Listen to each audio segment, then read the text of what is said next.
I bring this meeting to order here of the Select Board this Tuesday, September 26th at 6 p.m. in Memorial Hall and Town Hall. This meeting is being recorded and live streamed by Westborough TV. If you are so able, please join us in standing for the Pledge of Allegiance. Allegiance to the flag of the United States of America and to the republic for which it stands, one nation, under God, indivisible, with liberty and justice for all.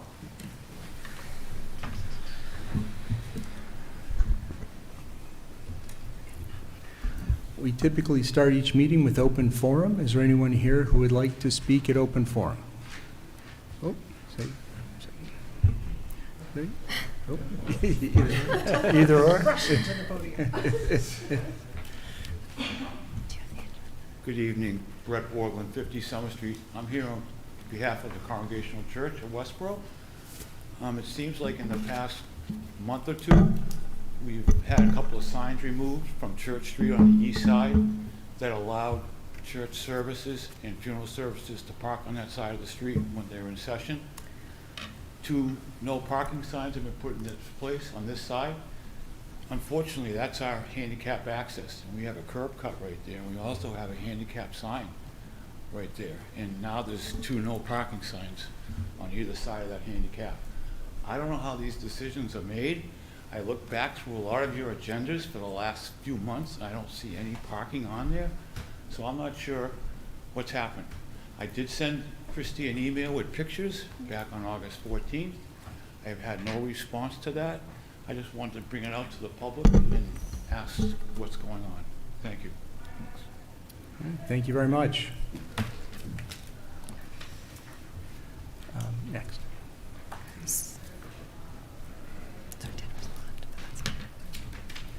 Yes, hi, Fred Leonardo, Community Development Director. I'd just like to take a brief opportunity to introduce our new Economic Development Coordinator, Mark Zuff, who is a resident of Westborough. Thank you. Good evening, everyone. My name is Mark Zeff. I'm excited to be here as the new Economic Development Coordinator for the town of Westborough. A little about me. I start off that I'm a resident of town, so it puts me in a different position as the last couple people that have done my position. I've also opened and run a small business in town here, so I have an idea of how things get done. I spent 2 years on the Economic Development Committee with 1 year as the Vice Chair. I also coach baseball here in town and am one of the organizers of the Murder, Mayhem, and Mystery Tour going on here in town next year, our 2nd year doing that. So I'm very excited to be here and looking forward to working with everyone. Thank you very much. Mark, thank you very much. Welcome, Thanks, guys. welcome. Congrats. Yep, thank you, guys. Okay, anyone else here for open forum? Being it.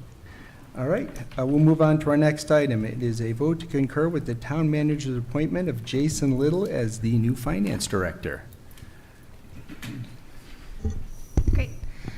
So as the board is aware, we went through a process to replace Leah Talbot, our current finance director, who's retiring at the end of October. That process was 2 panel interviews, so one with senior leadership team and then the other with finance team folks. And so out of that process, there was a recommendation for Jason Little as our candidate for our next finance director. Jason comes to us from the town of Northborough, where he's worked for 15 years in a similar role. So I don't know if you have questions for him, but as you know, you have to concur with my appointment per the charter. Gotcha. Thank you very much. I don't know, Jason, if you'd like to come forward and introduce yourself to the town. Should we vote first? I'll have him introduce himself and then Yeah, questions. then do I'll the vote, vote. yeah. Sure. Thank you for having me here tonight.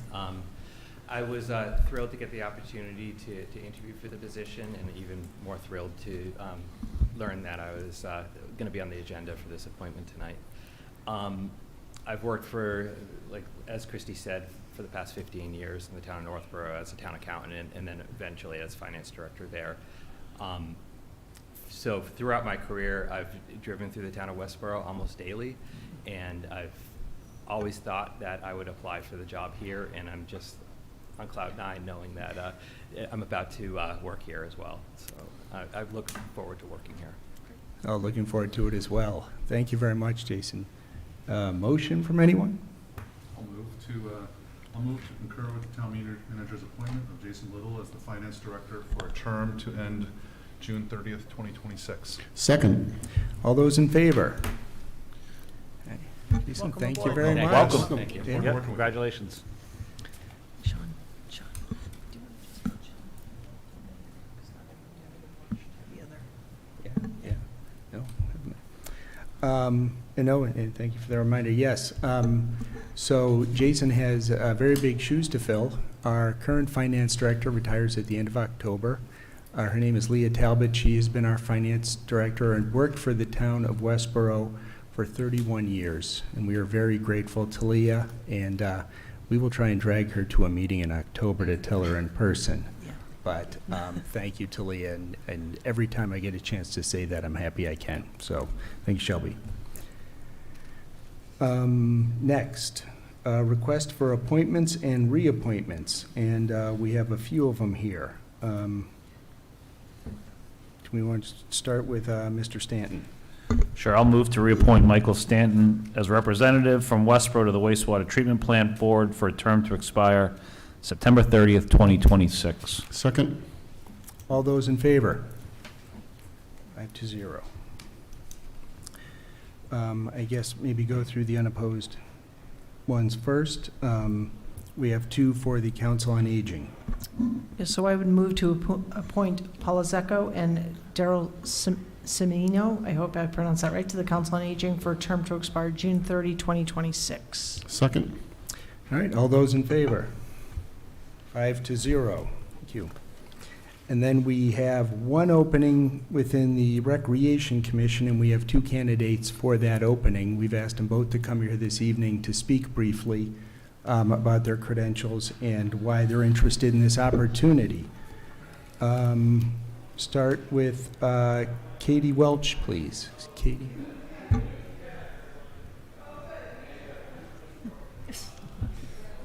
Good evening, everyone. I've been a member of the Rec Commission as a non-voting member.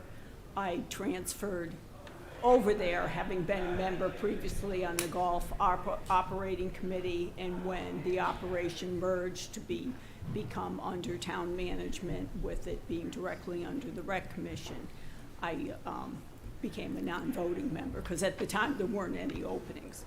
So I've enjoyed, obviously, the role for the Rec Commission expands much beyond the golf operation, which is very well handled with Matt being the operations and golf manager over there, and under the direction of Jen. That has, so far, it seems to have been working out very well. And in addition to that, obviously, this is an exciting time for the Rec Commission with what potentially is, what is coming before our town meeting in the fall here for the acquisition of the Bay State, and certainly presents a wonderful opportunity, not only for the Rec Commission, I mean, for the rec operation, but certainly beyond that for the senior center and everything else that's involved in the merge of the two being in a similar location. I just think is, quite frankly, ideal. I mean, obviously, I'm a participant at the older end of the recreation world with golf, and pickleball is my new obsession. But in addition to that, you really see that I think both operations being nearby to each other just begins to open up a whole other world of recreation opportunities for really the entire community. So for that, I just would be excited to be a part of this, and as seeing it grow and come to fruition. Yeah, thank you very much. Thanks. You're welcome. And Michael Wilsker. Good evening. Good evening. Katie, nice to see you. If Katie's a great person. I've seen her on the golf course on occasion. I've seen her speak on behalf of what's going on with the golf course, and she's a great person. So I just turned 68, sold my business, and I'm retired. So what am I going to do? My wife said, well, maybe you should get involved in doing some volunteer work. And I said, I've been in this town for over 36 years. All of my kids have gone through the high school system, from kindergarten all the way through high school. I'm proud to say they're all doing very well, and a lot of it has to do with being in the town of Westborough. I think I bring a lot of knowledge. I have a background as being an attorney, also working with the elder care, having an elder care business. I also have a lot of experience in doing a lot of hiking in the town. I think I've hiked just about every trail. I'm also an avid bicycle biker, and I just see that there's maybe more of a need for people that specifically have dogs. I have something in my mind about possibly proposing having a dog park, which is similar to the one they have in Chatham, where there's a trail just like any other trail, but it's just for people that have dogs. And if people don't have dogs, want to walk there, they know that dogs are going to be off leash and they're going to have some fun, and nobody's going to be out anything. And the other thing is a bike trail. We typically ride the Hopkinton, Milford, Holliston bike trail, my wife and I, and go out to some other ones. There's a couple in Air and even out to Rhode Island. And I think it would be great if the town was to develop a bike path. I think it's for safety reasons, if anything. I've known of 2 town residents who've been hit by cars driving in the roads of Westborough and have been very, very seriously injured. And then, I'm a member of the Westborough Golf Course. Of course, I want to have some experience. I have experience with that naturally. I come through a golf family. My son Gavin did participate in the junior golf program that they took in Juniper. And I think that was part of the reason why he became a really good golfer. He's now went through the high school system, was number 1 on the team, and now is an assistant golf pro at a golf country club in Minnesota and down in Florida. So that's basically my background, and I would appreciate it if you can give me a vote and so I can serve on the committee. Any questions? Questions? No, thank you very much. Thank you. Thank you for consideration. So it's always great when we get more candidates than we need. These are good problems to have. Any thoughts, any discussion? Yeah, so I guess I think both Katie and Michael are aptly qualified and interested and clearly have interest in recreation-related events and programs. I do think that it strikes me that Katie has been a non-voting member for a couple of years and kind of has put in that time. And I think that to me I think both would do a great job. To me, that sort of is, I would lean in favor of Katie for this, just simply because she has dedicated that time as a non-voting member. I would love for Michael to find another committee. I'm thinking like where else, what other opportunities, and gosh knows there are a lot of them, in town here. So I would hope that this is seen as an opportunity, not a closed door. So that's just my thoughts. I'll jump in as the board's liaison first to the golf club committee, and then most recently to the rec commission, and have worked with Katie on that before, and have similar thoughts that Shelby just had. She's been an active participant in the rec commission as a non-voting member. I think is aware of what's going on, has participated without a vote, and I think it's a next step for her there. Not saying anything negative about Michael too, because I think brings a ton there, and I think in similar fashion, whether another position opens up on rec or another position in town, I think there are opportunities there, but I think I would be in agreement with Shelby's thing and would make that motion, but would like to hear it from others as well. I was of similar thought process. My question is, was the non-voting member, is that an official position on the committee? Or was it ad hoc participation? Jen is here. Does it create an opening? Hi, Jen Kirkland, Recreation Director. I don't know how official, but we've always had one non-voting member. So, and typically kind of how you're saying, usually the non-voting member kind of waits patiently until there's an opening and then is able to slide in. And then usually that's how we fill. It's great to have all the interest, but that's typically how it's gone in the past. Thank you, Jen. Okay. So does that make an unofficial opening, I guess? Is that your? It does. And so, you know, if Mr. Wilsker is interested in that role, you know, it would be open to him as well. No comments. Yeah, I think I'm good. Motion, please. Anyone? Yeah, go ahead. Go ahead, you can go. So I would move to appoint, sorry, I just lost the, Katie Welch to the Recreation Commission for a period for a term to expire June 30, 2025. Second. All those in favor? 5-0. And Mr. Wilsker, thank you for your interest in this position. I don't know how this unofficial. Talk to Jen? I think talk with Jen. She's right behind you if you're interested, please. Great. So I think Thank you. that's how that worked out. Hey, good question. Okay. And thank you, everybody, for your continued interest in helping support Westborough through all these committee appointments. Can I just ask a question, since we're talking about appointments? Do we know offhand how many open committee or board positions there are? If you give me a few minutes, they're published online right now, the current vacancies. Okay, yeah, I do, I know that I didn't want to go there, but I didn't know if you, I think it's always a good time to remind the public when we're making these Yeah. of how many openings we have. So we can go to the next item and then maybe following that, follow up with the appointments. Next is a report and recommendation of the Golf Club Building Use Committee.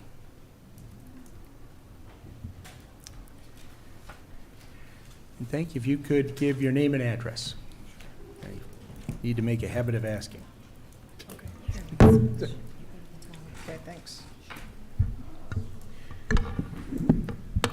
Felicia Batesman, 27 West Street. Brian White, 23 Overlook Drive. Thank you.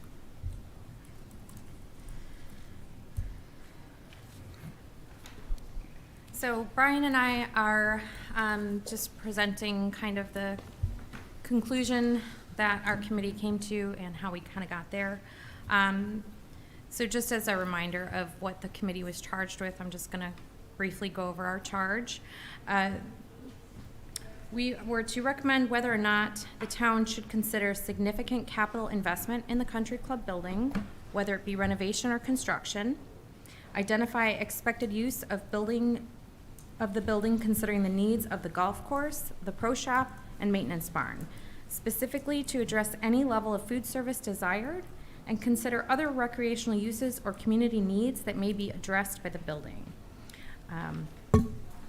So our process was to first review the comprehensive building conditions assessment report that was completed in December of 2022. Our group then took an in-depth tour of the property, and we decided that it was important to seek the input from the community, so we did that by providing a survey that was open for about 1 month, which had over 1,500 respondents. We solicited input from nearby public golf courses, and then discussed the building condition and report with Chris Pand and Jim Stewart of the Department of Public Works. Just some notes on the property. It was previously a home that had been converted and expanded to accommodate the pro shop and former restaurant. There was very minimal historical elements. A lot of it has been rehabbed or taken apart. The building is a combination 1- and 2-story wood frame structure. It was constructed around 1900 and has about 7,300 square feet of space, and it was given to the town in 1975. Just kind of highlighting some of the things that we gleaned from the building assessment was that it was comprehensive, but more of addressing just the visual building conditions, meaning they didn't open any walls, they didn't do anything invasive on the property. They just kind of went through it and walked through it and were able to assess what they could see. So there have been multiple additions over the 120 20 years that the building's been up, and we don't know exactly what parts were done when, all of them. There's numerous building safety and ADA codes that were in violation that was determined, including crumbling walls and corroded pipes. There were some fire hazards and safety hazards, and asbestos and lead-containing materials were present.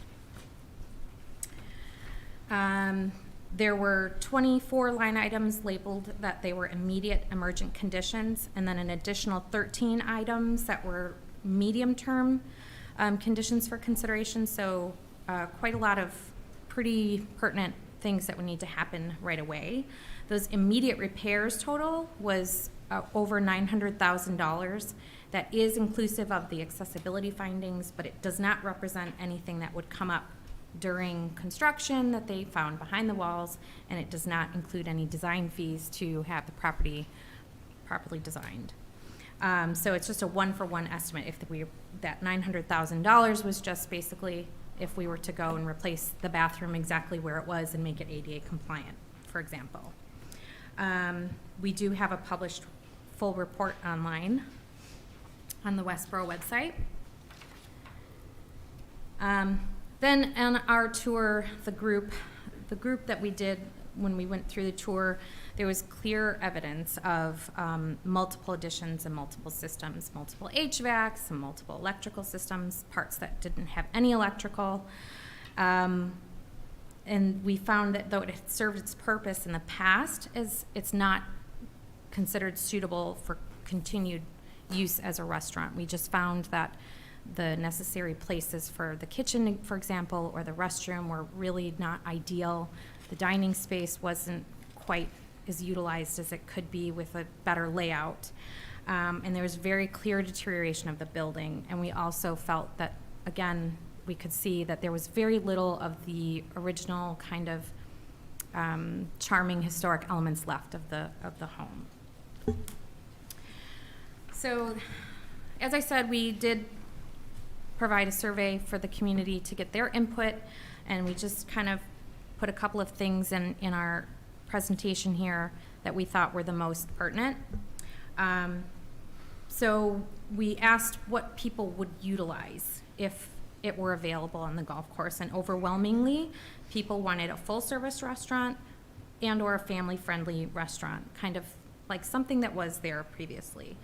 There was a little bit of interest also in a function space that had the ability to have dining. So the other question we thought was really important is, assuming cost neutrality to taxpayers, what action would you prefer?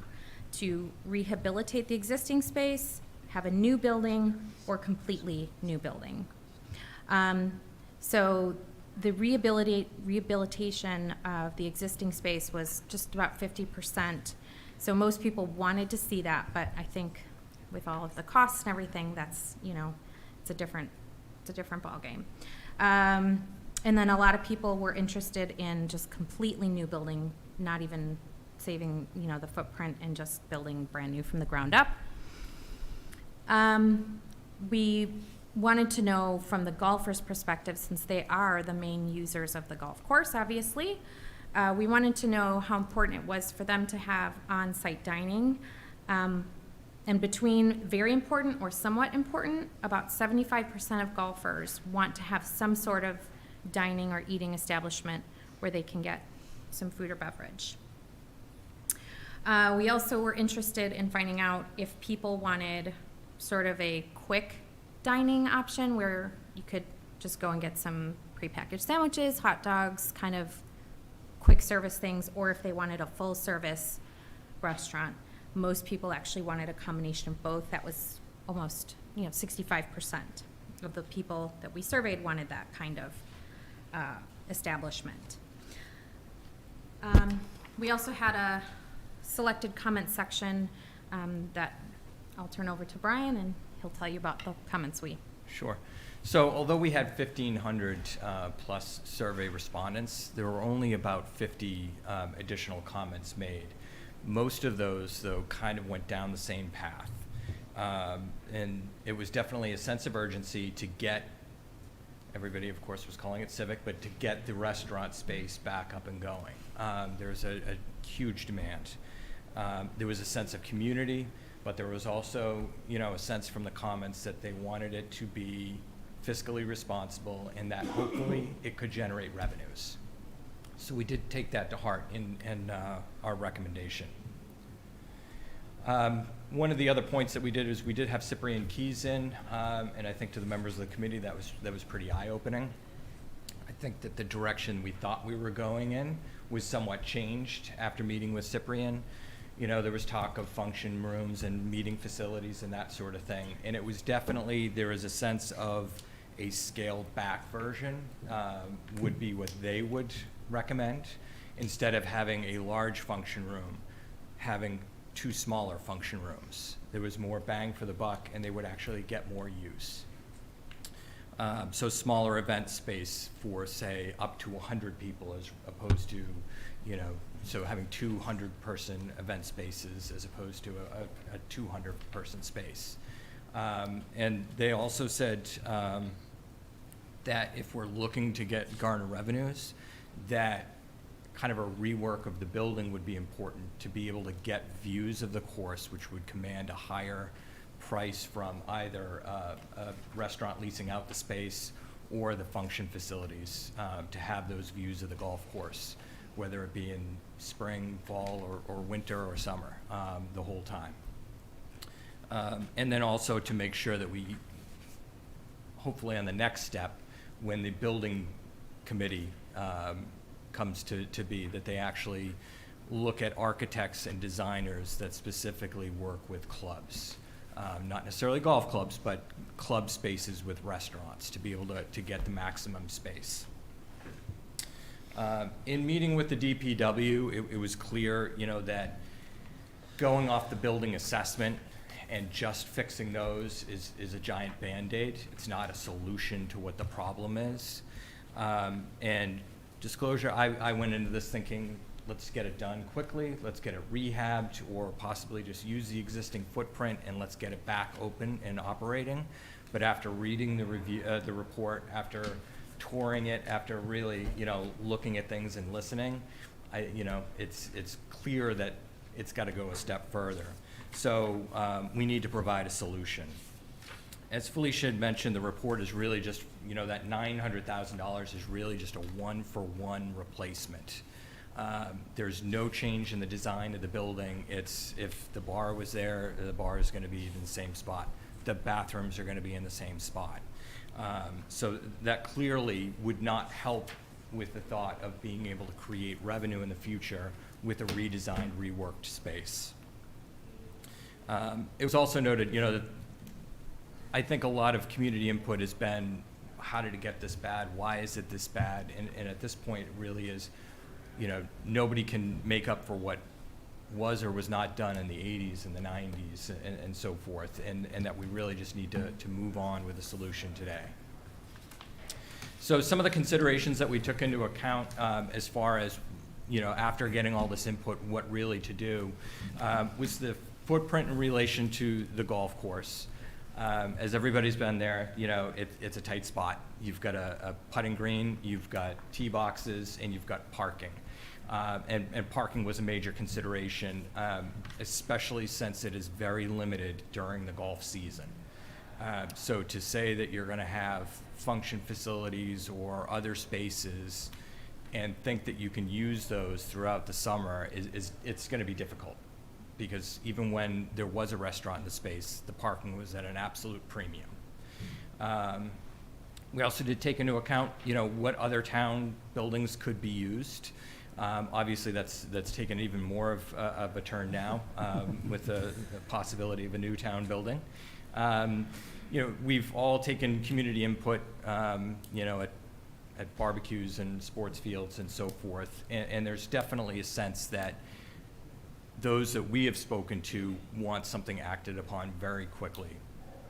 The hope is that this can be done inside of a few years as opposed to letting it bleed on, because it was a place for the community to go. So now down to the recommendation, which I think, given the articles that have been written, I think everybody knows.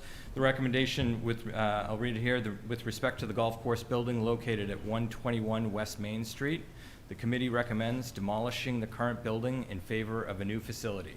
The committee further recommends the use of the building shall be a golf pro shop and restaurant with outdoor seating and function space. So that's the formal recommendation. But given all the feedback that we've gotten over the months that we've been working here, we also have some further recommendations. Number one is to, as quickly as possible, establish a golf club building committee. And we do believe that it should include at least one member of the building use committee, given that we've already kind of gone through the survey process, listened to some of the input from other courses, et cetera. And obviously, we hope to utilize the full footprint. The footprint as it exists now is about 7,000 square feet. But when you really look at the building, it's mostly just the first floor. The basement's not really being utilized, and the second floor is not really being utilized. So we have a potential of taking something and almost tripling it in size in usable space. We recommend having second floor function rooms with view of the golf course, with a first floor restaurant space, including a deck and patio with seating, with both indoor and outdoor views of the golf course, as opposed to the existing views of the street.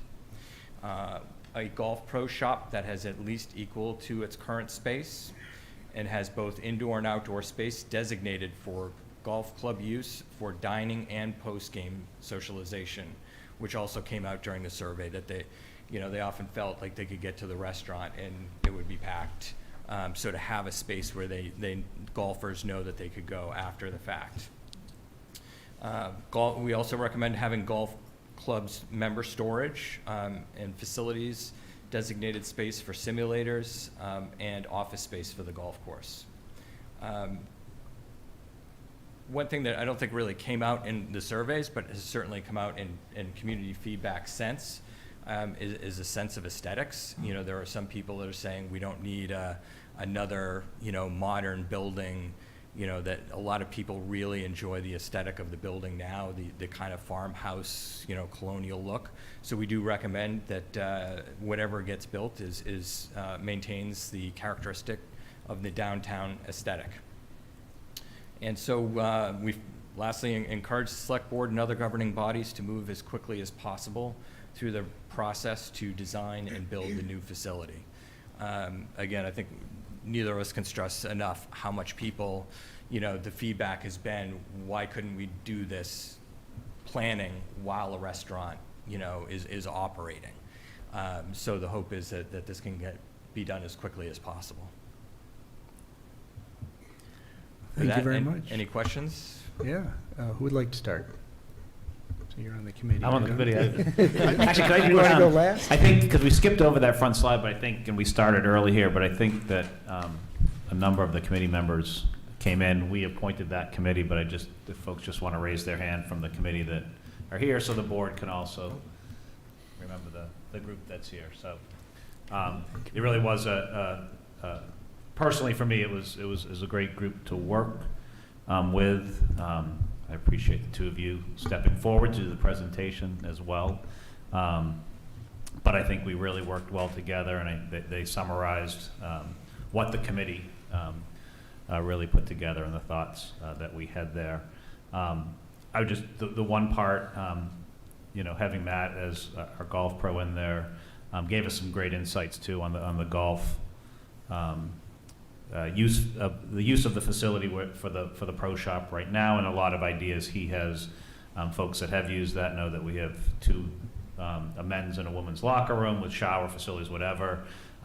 Don't get a lot of use. So as we think about our recommendation to do it, there would be thoughts even with that space of reworking that we may not need some of the things that were important the last time they rehabbed that, and we have some definite things that can be changed to utilize the space, in a much better fashion. But I open up to questions for others because I've been part of these discussions and I've thoroughly enjoyed it. So, when the select board discussed creating the committee, there was a fair amount of discussion about exploring ways to have recreational activities there year-round. Was there any understanding that the primary, this isn't just a general, let's build a building for recreation, it's purpose-built because we have a golf course. And that has to be front and center. Was there any discussion about, for recommendations, ensuring that the space being built for golf operations could also support, you mentioned a separate area for socializing for golf separate from the restaurant. Could that support hot chocolate in the winter for people, cross-country skiing and snowshoeing, things of that nature, activities that can be done on the course without ruining the course? Right. There were discussions on that. I believe the actual recreation and use of the course was called into question as far as insurance, I believe. But there was also that thought of, could we have a restaurant that made sure that they serviced, hot chocolate and those sort of things. And we came to the determination, I believe, that it was just so unpredictable, when it could be used, when are you going to have the snow, when are the kids going to be out sledding, to actually then have some form of hours and so forth wrapped around that, that we thought that would be prohibitive, but it was discussed. I want to add to that. I think, since the survey also yielded results that people were interested in both a full service dining and quick access food, depending on the designer and what they can come up with, if there is some sort of quick access food for the golfers after golfing, that would be the place where they would potentially, service the hot chocolates and the things that people could utilize year round. Okay, great, thank you. And thank you to everyone on the committee for serving and the time. Yeah, I'll echo that last point. I think it's fantastic that the committee put this work forward, and I appreciate all the time and effort that you did. Certainly an important building to the town, so it's great to see that effort. I guess I have just one question and one point. My first point is I would actually support having two members off of this committee be part of a future committee, one being a non-golf club member and one being a golf club member.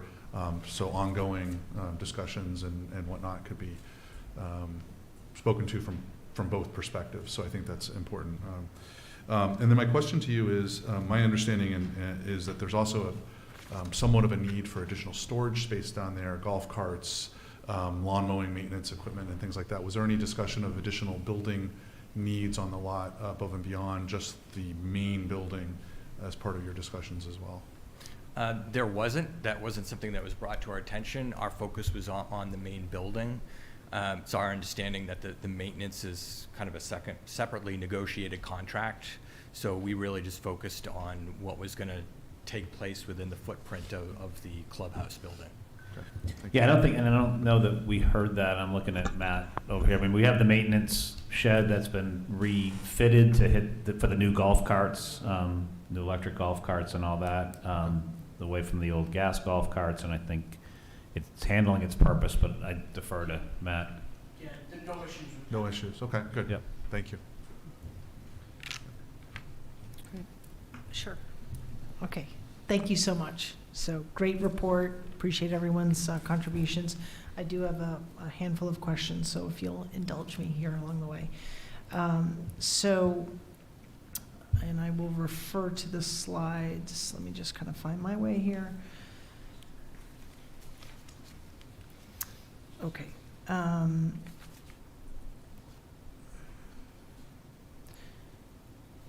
on one second. Okay. So just to be clear, part of this is for the public. So the $904,474, that number came out of the building assessment. So that was Their rough estimate. That was their rough estimate. rough estimate, right? Okay. Because I know that, among the community, that number was kicked around a number of different ways. People saying, no, it shouldn't cost that much, what have you. But just to be clear, that came out of the assessment. Yes. That wasn't a number you came up with? No. Okay. Okay, great. And that was a one-for-one replacement, like you said, like if the HVAC system is here, the electrical panel, and something needed to be done, it's there without contemplation of additional wattage or ampage, whatever, right? Right, it's fixing the problem as it stands right Okay. now. Yep. So I think to that point, it would bring it up to code, so some of the stuff with electrical, I mean, when we walked through the basement, there were wires that go to nowhere. I mean, things have been Mhm. done and, you know, we didn't go into some of the rooms because there was no electricity in there, but, Sure. you know, And- and- maybe ghosts, we don't know, but, no, but it was, and a lot of crawl spaces, a lot of stuff in crawl spaces that we didn't crawl around in either. But I do think there would be, I think the big thing that this was not any kind of structural changes to the building. It would be brought up to code. It would be brought up because of the cost to ADA accessibility standards, which isn't there now. I think, but I don't, for example, there's 2 stairways if folks were in the restaurant, a front stairway and then a back stairway that was utilized by the restaurant. Neither one is to code Yeah, sure. today, so there, and the one down to the basement is definitely not to code, so, but it really, it would bring things to code, but not change the layout of the building. Right. And it also doesn't account for anything that's behind a wall or that was not visibly seen. Right, understood, which is always a mystery when you're dealing with Yes. older buildings. So could you explain on the slide, I think it's, I don't know if these have numbers, the one with the 3 charts, and it says based on potential use, assuming cost neutrality, I think it was like the 4th or 5th slide. Right there, yep. So can you explain to me the difference between the options? I mean, I understand completely, I understand rehabilitating existing space. Mhm. I shouldn't assume. Does that mean the 1-for-1? Is that what that was intended to capture? It was intended for not necessarily 1-for-1, but more of, think of it like a gut renovation, Okay, as opposed to utilizing the current footprint would just knock it down and build on the foundation that there is now and go from there, versus a complete rip it completely out, start from scratch. okay, so rehabilitating the existing space is sort of intended to kind of gut the building. That's what you were hoping to get by asking that question. Yes. And then the new building on existing, how is that different than completely new building? I think we were even tossing out the idea of like, maybe not necessarily in the same spot, not necessarily in the same size, you know, because existing footprint is on the foundation and everything, Okay. right? Okay. So, Yep. larger building. Okay, Yeah, just for example, we had a very rough discussion and about, hey, you know, right now you kind of have a little bit of an L shape wrapped around the putting green. Yep. Could the putting green be moved and you square out the Sure. building, et cetera? Sure. So things, that would be that bottom one, which is saying, you know, kind of carte Start- blanche, look at this again and say, hey, what would be the best use on the property? Okay. Versus the second one, which was rebuild it, but keep it in the exact same Yep. footprint of the existing Sure. foundation. Sure. Al, were you going to add, or you were just leaning? Nope, No, just okay, leaning. okay. And then, so, when we talked about, sorry, I'm just scrolling here to give you a point of reference. So I appreciate that you, like about 3 slides ahead, you referenced the 2017 review committee. So I did have a chance to look at that report and refresh my memory of that. You mentioned parking being an issue, so this is sort of a 2-part question. So did you guys talk about parking? Because that, anything new, I mean, we've seen one of the new businesses come to town and relocate over on Otis, and they are doing a great job, and parking is an issue, right? So Right. planning department, I'm sure, did the best job that they could in estimating, but it's an issue right now. So anything new, right, Yeah. is going to be an issue. So did you guys talk about kind of that as you factored in your recommendation? We just talked about the fact that it is extremely limited space. Yeah. And so the only way to really get more spots is to shrink the footprint without affecting the golf course, is to shrink the footprint or possibly, you know, a few spots, it would be marginal at best, you know, along the front side. But a reorientation of the building might yield more parking. In other words, you know, you wouldn't want to necessarily have a deck looking at not only West Main, but some parked cars. But with a reorientation, you may be able to get some more spots. And that could certainly be part of a bidding process, you know, that would be factored in.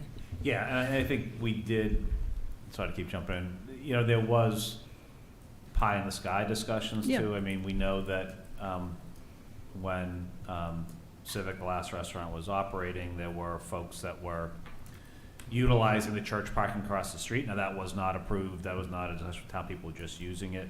So that was discussed and But could there be a potential collaborative relationship? collaborative thing, Right. similar to what we have done in the past with the library and the Congregational Church. Sure. So that was discussed.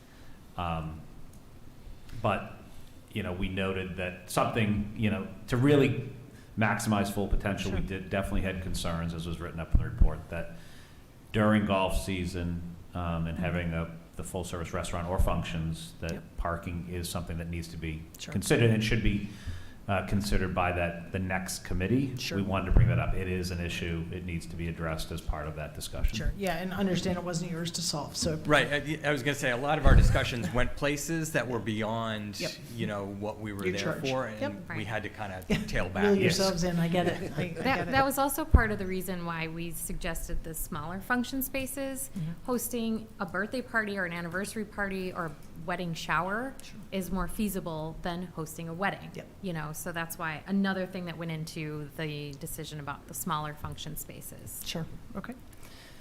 And relative to then the footprint and parking, I know that there are use limitations, I noted from the 2017 report, so there was 109 acres total property, 66 was given to the town, or I shouldn't say, it was allocated for recreational use, currently used as the golf club. Did you guys explore at all, like, the potential, like, what that 66 acres actually includes? Does it include the green? Does it include the building? How much space is there actually to work with for parking? And I'll call it kind of the operational or restaurant operations. So again, without having, you know, a redesign of the golf course, Mhm. it's my understanding that most of that land actually sits, so if you're facing the course and the clubhouse, most of that land sits up and to the left. So really, you are left with, from the putting green to, you know, the edge of the parking lot. That's the area, the space that we have to deal with. Yep. Everything else is either golf course or restricted as, you know, Conservation. for conservation land, Conservation. and has the walking trails. Yep. So. Okay. Okay, thank you. Shall we just, in answer further, no, we didn't really have any in-depth discussions of Yep.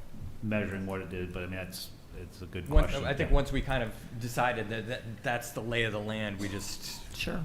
Okay. let that go. Okay, thank you. And then, under the committee recommendations, I think it was if I counted correctly, the 6th bullet has both the indoor and outdoor space designed for golf club use for dining and post-game socialization. So I get it, I'm a golfer, right? I don't want to go and sit, I just want to grab something to eat as I make the turn, or as I'm just finishing up and it's quick and go, and I don't want to kind of, you know, maybe even having like a served dining experience. I guess the dining piece, I understand. The post-game socialization, like, are those just linked together? Like, you just want to be able to sit on a picnic bench? Or I'm not sure what you guys were getting at there. Sure. I think what we were getting at is. Particularly because of the indoor piece. So the outdoor space, I understand, right? So particularly if there's that grab and go kind of window or something like that. But then I saw the indoor space and I thought, well, if we're also proposing potentially a restaurant, if I'm a restaurant, is that my operation or is that separate from it? And I don't know. I was just confused by the recommendation. Sure. So on that one, I think obviously it's your charge to figure out what the requirements are for anybody bidding for a future Sure. restaurant space. So whether that is that they need to service this area or not, that's kind of beyond us. Yep. I think our thought was that with again, to get maximum value out of the building, a reorientation where you had deck space both outside, facing the golf course. Right now, you have an existing area that, I'm not sure, Matt, what you guys call it, but it's the space with some tables and plaques and things like that Yeah. up there that. Yeah, I that know what peop- you're talking about. Right. So to have that, but also to incorporate a section of area, outside, which I guess right now would just be, paved concrete, to have Patio, some, Yep. to have some tables where golfers could sit after the fact. You mentioned the turn. Cyprian Keys actually says that they'd prefer not to have that at all, that it's just not an efficient operation. Yep. It's not efficient use of space, but post-game, it is. Yeah, understood. Yes, Okay. that's an 18-hole course, and they just said, Yep. doing it again, they don't make the money off of their halfway The house, turn, basically. Yeah, yep. the turn, yeah. Okay. And at some point in here, well, I think it was it was someplace, but there was a discussion or reference to kind of revenue generating operation, kind of offsetting expenses. Did you, as a committee, contemplate that and how that might occur? Yeah, I think definitely through the restaurant itself as well as the function spaces. Having these private spaces that you can rent out to people to have birthday parties or whatever, it is where we were hoping to capture that kind of extra revenue that didn't exist in the Civic. Okay. So, for instance, Cyprian Keys, they said, they've got, I believe it's 2 smaller function facilities that are, say, 100 or less, and then a larger facility. Their recommendation was that they would take the 2 smaller facilities all day long and forget the larger facilities, and that they could rent those smaller spaces for 75-person showers or that sort of thing, day in and day out. So the thought that the function facilities, we call it function, but the smaller, facilities, would generate revenue. In addition, the premium that you would get to a course-facing restaurant with indoor and outdoor space. I think we all discussed, what the lack of revenue that, say, came from the last restaurant because they put a lot of money into it. But if you all of a sudden had a brand new space designed by a clubhouse architect / designer with the facilities that looked out onto the golf course, you could command premium lease rent from that restaurant. Okay. And so then you mentioned the word lease. Did you discuss the financial elements within the committee at all of how that mechanism? Okay, I just want to be clear. So No, yeah, go ahead. Yeah, go ahead. We realize that that's up to the select board to put that out for bid. Yep. But our thought was give you the best product that you Sure. could have as a board to be able to get a Yeah. restaurant. Here are the recommendations, here's what they want, and then the bid goes accordingly. Yeah, and I Okay. think to that question that was in there is really about cost neutrality. So what we did talk about was, trying to get something that would basically not be an impact to the taxpayer. Sure. So that's where when we talked about cost neutrality, is basically Yet benefit it would to the be community. it would be paid for by use, golf course use and restaurant lease use, but that would, in essence, cover full costs. And I think that, for me, is where I've been from day one. I think us as board members taking this away and Sure. going out to next steps, I would suggest that we should make that kind of a charge, because I think that would, to me, that's important for this space. If we can get it to be non-impacting to the taxpayers, Sure. Yeah, would absolutely. be where we'd want to go with it. Sure. It's probably too, so thank you very much for your responses. I think it's probably not the right time, or maybe it is, or maybe it's part of the community center discussion, but I think it would be interesting. I know that part of this was contemplated that the pro shop space would be extended to include like indoor golf simulation, what have you. With the potential for the community center, I think it would be interesting to kind of understand as these two projects kind of merge, like what falls where. I'm not asking you to respond to that. I think that needs to be kind of contemplated, and maybe that makes different use of space. Maybe it doesn't. I know Matt's over there, so that's like, I know that's his thing. I get it, right? Can I respond? Yeah, please. So go in ahead. our discussions, we talked about, use of basements. The basement's a disaster there, and a great place to use and free up space for things like, bag storage. But also the thought that simulators could be downstairs, and again, not part of our charge, but part of yours. Does that then fall under the restaurant where, wouldn't you love to, go on a February Friday night, hit some golf balls, and get something from the restaurant brought downstairs? There's more potential revenue for the golf course. Yeah. No, I love the creative thinking, so thank you for the response. Great, thank you. I have no more questions. Thank you very much. No, thanks, Shelby. Just a couple more. So in the packet, it mentions roughly 7,400 square feet of usable space. I get, and not to be smart, like what within that building is considered usable space? Not to be smart, but not much. The basement is Is not included. pretty much unusable. There is attic space unusable.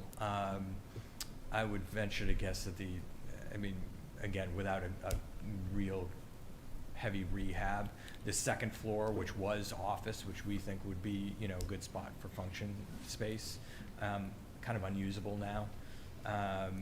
So you're really just getting to the club facility and the restaurant space that's there. So that figure is really just the first floor Well, no, then? That's it's just the how many full size square of the feet. building, Yeah. but Yes, that's but the it's not- footprint. It's the footprint, but it's not usable. Oh, So okay, if we were to that's get what, yeah, three that's what. floors, you get 2,100 square feet, basically. Got it.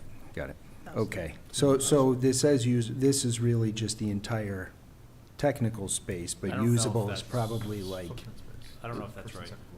yeah. Was it? No, but it said usable, that's why I was asking. I think we meant potentially usable. Oh, okay, The, all right, The Yep, footprint. the footprint. fair enough. And I know in your question, you mentioned revenue neutrality, I think Ian's brought it up, I think we've all kind of talked about it, and I'm guessing that's some of the discussions you had with like Cyprian Keys and the other local golf courses that you spoke with. I guess realistically, the feedback that you received, like, is that considered to be a realistic goal at a minimum of revenue neutrality on this building? Yeah, I think it is a realistic goal. We even discussed as far as, indoor, outdoor space. Things like make sure the outdoor space is covered, because now you haven't blocked out the cold, but, you've blocked out potentially rainy days. People can still be out there. So making sure that the square footage that is used, especially for the restaurant in this case, is best use for highest dollar that we could get. So that was part of the discussion. Can I just speak to the way that that would work? So any portion of the building that is in support of the golf course could be, could generate revenue, which would go into the enterprise account. And so then that money could be used, the enterprise account could pay some debt service on the project. The restaurant is separate, and so any money obtained through the lease currently goes into a building maintenance revolving account, which could be changed, and then that money, we'd have to figure out how that money would cover the debt payment. So it would because the entire building would be used to support the golf course, even though the golf course is good for the restaurant, or the restaurant's good for the golf course. It's also sort of more of a general support for the community. And so there would be sort of two mechanisms that could cover that cost. But, and the board could, when you put the lease out, set a minimum for the lease payment. With that said, though, I mean, the interesting point is, until we figure out what we're gonna build, we don't know what that cost is.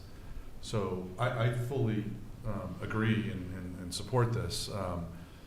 But I'm gonna be very interested to see how the numbers actually spin up, right? Like, there's a big difference between building a $3 million building to replace this, and I don't know if that number is even realistic, to a $5 million building, and what that means as far as the mechanisms of paying for it. So I'm definitely interested in that.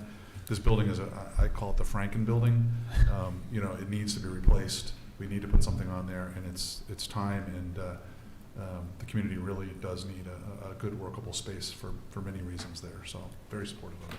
Yeah, in fact, I think, to the piece that we got from Cyprian, which I think was definitely an eye-opener for all of us, and they said, we wish we had done that. They used a regular architect, and they basically said, yeah, our flow doesn't work. Our smaller function room is on the other side of the larger one, so we move food. It's just a pain. They said, again, highly recommended, and we were all writing it down, said, design this the right way to maximize the lease payment that we get off this. So make it, if you have someone that knows how to do it, so if you have a function room, you want to make sure that the kitchen is easy to the function room and doesn't prohibit the restaurant being fully utilized as well. And I think through that process, you're spot on. We have to understand what the cost is, and we didn't go about that. But also, hopefully, that expertise that we bring in could say, this is what this design, what we think is a range of what you could get in terms of lease, and I think that would be another piece to it, so we can balance the two out, because, yeah, I don't know what the number is. I cringe at $5 million. Yeah, I have no idea. I have no idea. That seems like a lot of money to me, but I don't know. We do pay prevailing wage. That's one of the difficult things Yes. that we have. It will be pricier for us than a private contractor, but I think that's in that next step. So that has to be figured out, and I think, again, the charge that I'd like to see us give the building committee is really to work towards that cost neutrality, to understanding that of what you're building and what you can get in return. So they figure out what is important and what's nice to have, I guess. But I think that would be the next step in here. I don't know, I did have one follow-up question. Yeah, Oh, sorry. yeah, no, quite all right. So I think cost neutrality, no, I think I'm actually, I got lost there when you guys were talking, so I think I'm good. Go ahead. Well, you can find your way back. Let me, I'll just ask a quick question. So, we talk about views, and it certainly is a beautiful golf course, and to create, these first and second floor, restaurant, pro shop, things that look out onto the course, I think of lots of glass windows, and I think of heating that space. So it just makes me wonder, was there any discussion about the sustainability needs of the building as you were looking at it as well, as far as, and I think green, but obviously green golf course, but green technologies as part of this process, were there any discussions or any considerations? No, not really. I mean, that's I think the next committee's charge is to look into those types of scenarios, Okay. whether it be greener energy efficiency, that sort of thing. Sure, thank you. No, hey, thank you all very much for your input on this project. And let me just say to all the board members, and I have them listed here, I think thank you to Ian, thank you to Christy, thank you to Jen Kirkland, our recreation director, thank you to Matt Griffith, our golf pro, and thank you to our town residents who helped with this. And I should have practiced names before I decided to do this. Felicia Vatesman, am I getting it, Felicia? Yeah. Thank you. Manaz Hulabai, did I get that Yeah. right? Thank you. Maura Shunny, thank you very much. Terry O'Day, I don't know if Terry's in. Terry, thank you, Terry. And Brian White, thank you all very much for your, and. So we're all here. Yeah, well represented. Yeah. Thank you very much. Much appreciated. you. Oh, Thank you for and your time. Do we- pardon, before you go, we have a motion. Yeah. Do you want to make the motion? Sure. I'll move to accept the recommendations of the Golf Club Building Use Committee. Second? All those in favor? 5-0. Thank you very Can I much. ask a question? Do we need to, this is for Christy, do we need to move to disband the committee? No, because they've fulfilled their purpose, so they just dissolve. They just sunset themselves, okay. We've all okay. dissolved. You've been so dissolved, all right. You need one final meeting your to nice accept the back. minutes from the last You're meeting. right, yeah. All right. Excellent. Thank you again. And next, we have discussion on the proposed community center. So dovetails into that. So we have probably three pieces to this discussion. The first would be, is it going to be a presentation from Jen Kirkland, our recreation director, and Alma DeMonch, our senior center director, to talk about proposed use of the building. A lot of this is based on work that they've done looking at other community centers. And this is just one of the questions that we've gotten, so we want to be really clear about, opportunities for expanded use.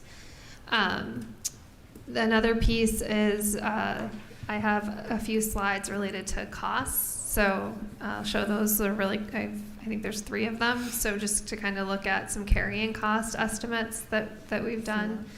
And then I have an FAQ, which is in front of you, and I can just go through that kind of briefly to hopefully get that out to the community.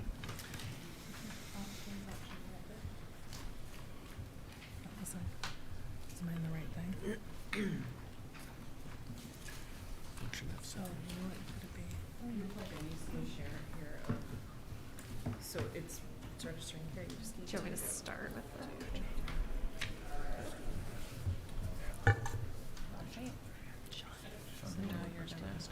Oh, sure, go ahead. Yeah. I can actually start with the FAQ while they're getting that queued up. Oh, which is right now, so I'll let them Oh, go first. great. No, you got it. Am I good? Yep.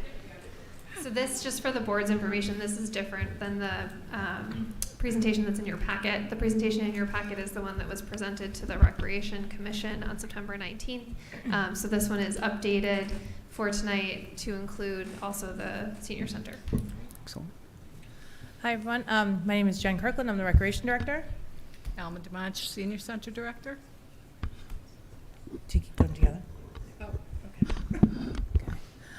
Thank you so much for having us. I think Alma and I decided that I'll do a majority of the talking through the presentation, and she will jump in if I make any mistakes about her senior center. And then once we open it up for questions, we can just go, we can both answer as we see fit. So this first slide here is just our both of our mission statements. And so the Westborough Recreation Department operates and oversees a dynamic array of programs, events, playgrounds, parks, fields, and even a golf course.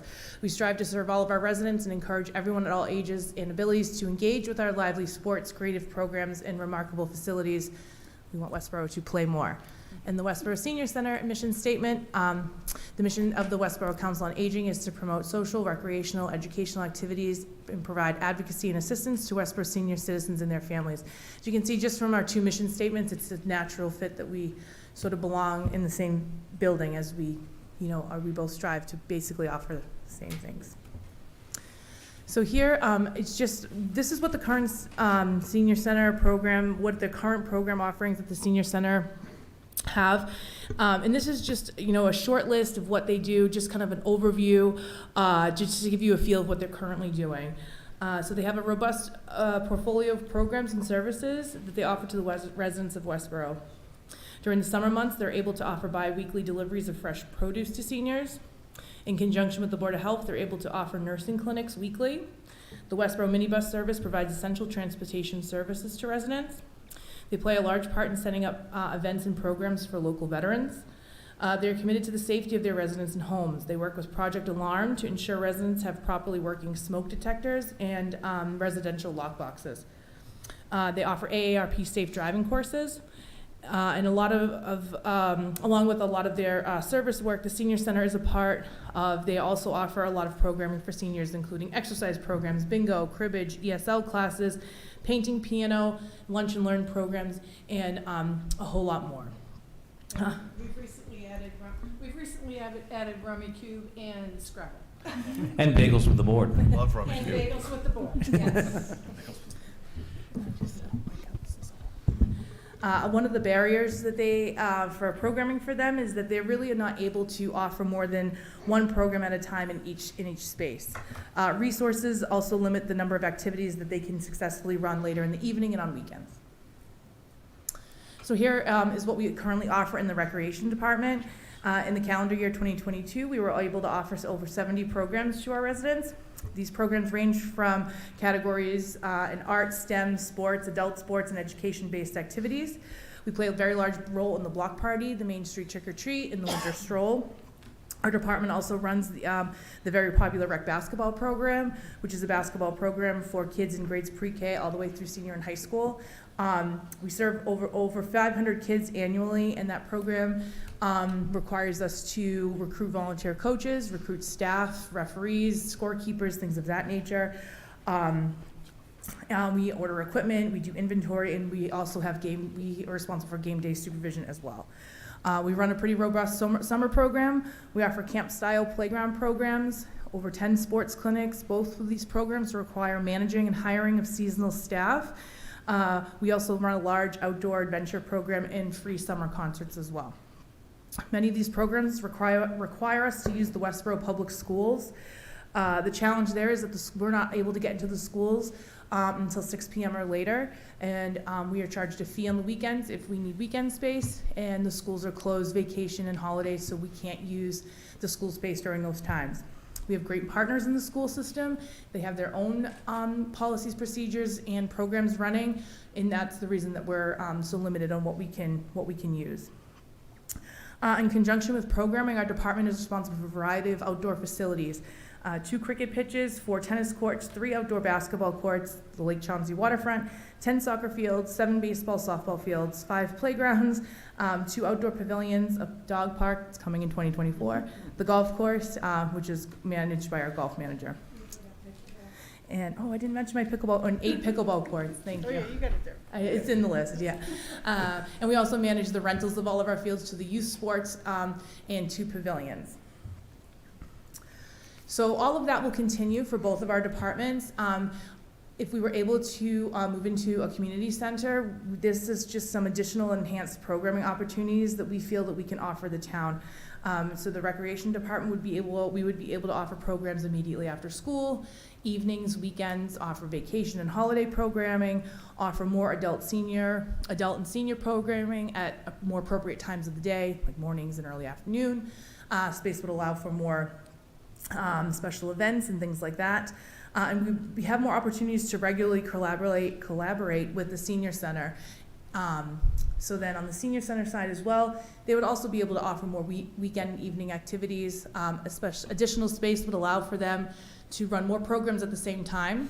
The pool amenity would be new for them to be able to offer programs they've never been able to offer before, and they would have more opportunities to collaborate with us. And this quote down here, I won't read it word for word, but it's from the senior needs assessment where there was a desire expressed for more collaboration with the senior center by pooling resources to help market and serve the Westborough population. So here are the proposed community center hours. These hours are dependent on use and can be adjusted as we work through the community engagement process. These hours were similar to some other towns that I had looked into in regards to what they're doing. So again, Monday through Friday, 8 to 8, Saturday, 10 to 3, and Sundays we have as closed unless there's specific program needs that are identified. And the pool would be open for specific programs like swimming lessons, senior water aerobics, things like that. So here's this, our staff model. So you'll see on the recreation side, we have the recreation director, program coordinator, golf manager, and an administrative assistant. The 4 of us currently are employed full-time, and my position, the program coordinator and administrative assistant, are all funded through the budget, and our golf manager is funded through the enterprise fund. Okay, sure. And then, so as we move to think about the community center and what staffing we would need there, I have proposed a community center manager who would sort of be a liaison between, would work as a liaison for the entire building. So work with Alma and anyone else that would be needing space. And I can get into a little bit more of what we kind of see that their duties would be in the next slide. And then we'd also need to have the need for some part-time staff as well. So we have it named community center attendant right now, but they would be somebody that, checks in vendors, helps with birthday parties, things of that nature. And we would also need some aquatic staff, which I will also talk about in a later slide. And Alma's going to just talk about her staff. Okay, I'll move over. Currently, we actually have 4 full-time positions, except that our volunteer program coordinator is actually a 25-hour position, and I've requested that we put that position in for full-time once we move into the new building. She's actually 25 hours right now, everybody else is 40. We also continue to have our handyman, the homemaker, Asian outreach, elder outreach, the minibus drivers. All of those positions that we have right now will remain intact. I don't anticipate having to add like a bunch of staff because all of our instructors and coordinators, they were all paid from program fees. So I don't see adding any staff on our side.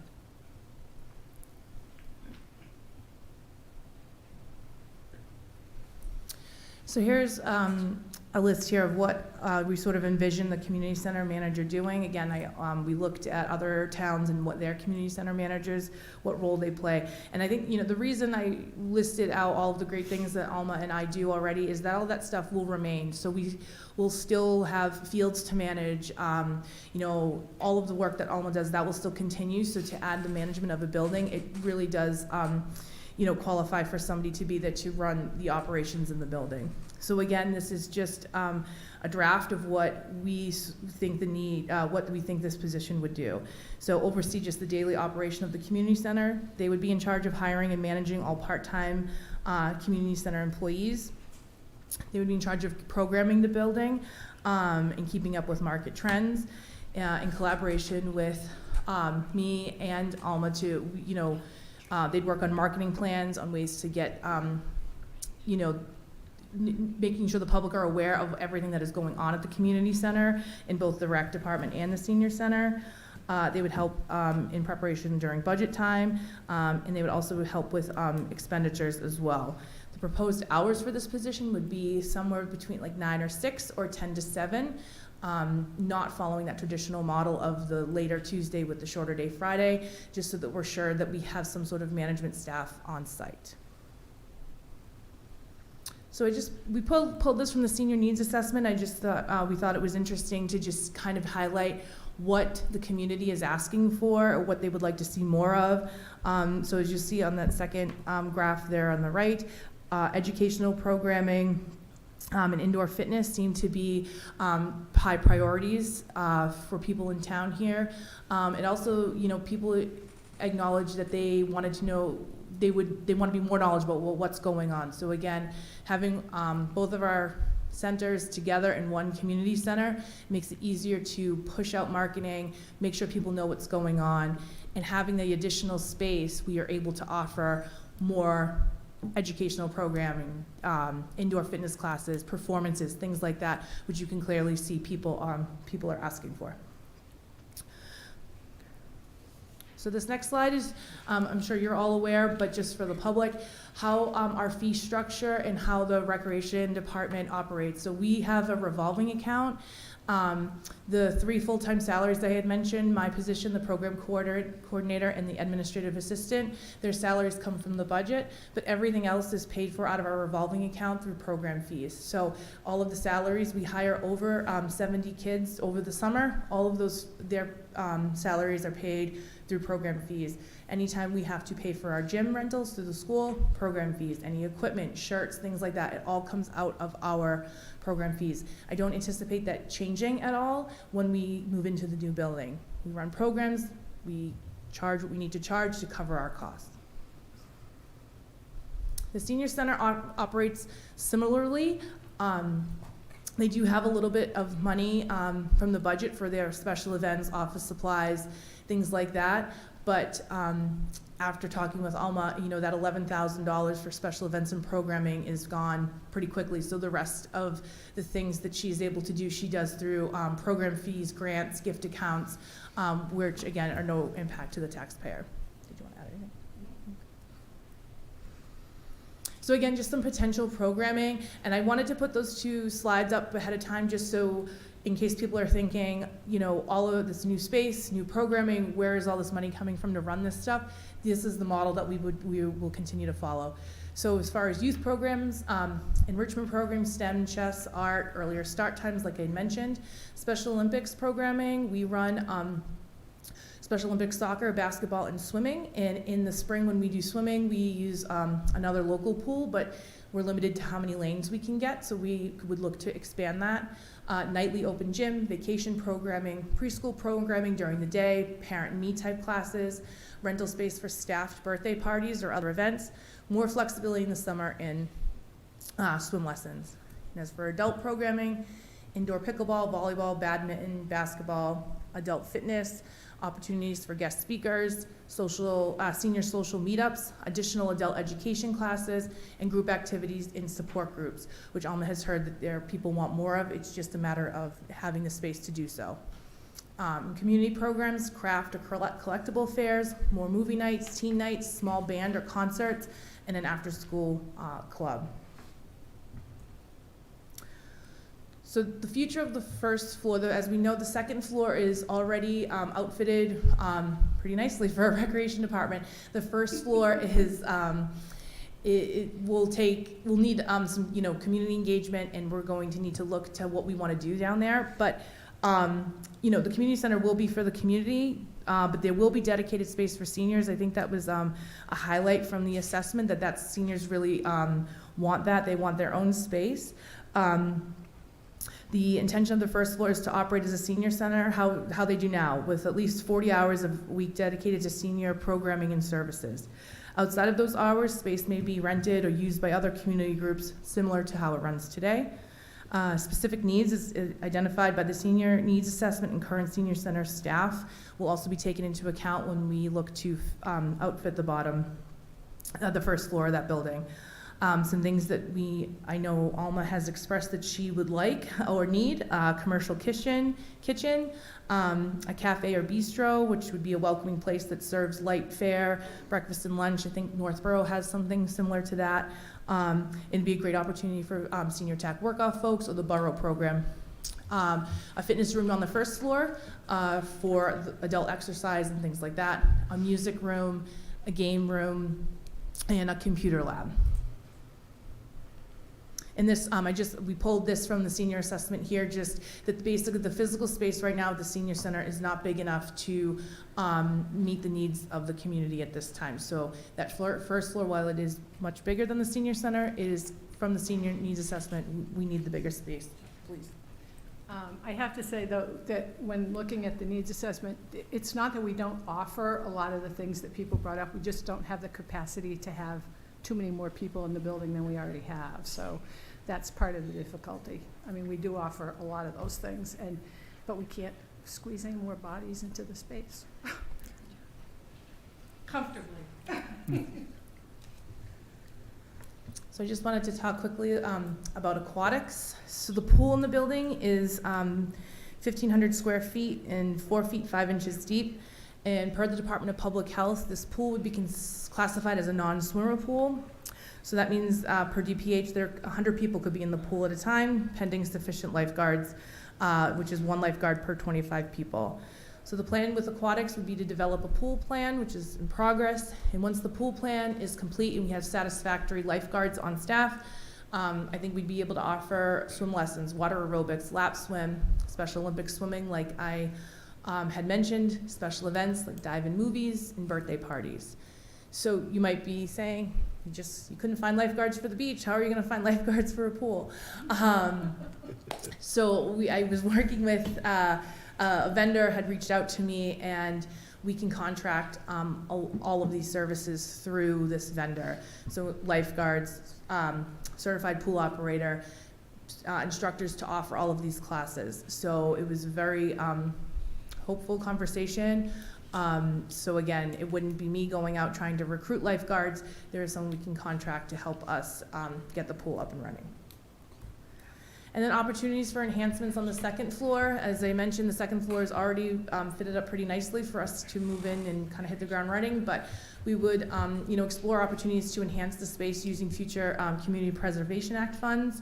Some ideas were a walking track, an arcade-style game or e-sport room, TVs and a sound system, casual leisure space furniture, but more detailed plans to fulfill community needs will come out of after the community engagement process, which we're all very committed to. So those are all my slides, our slides, I'm sorry. Oh, thank you very much. That was excellent. Much appreciated. Yeah. Questions?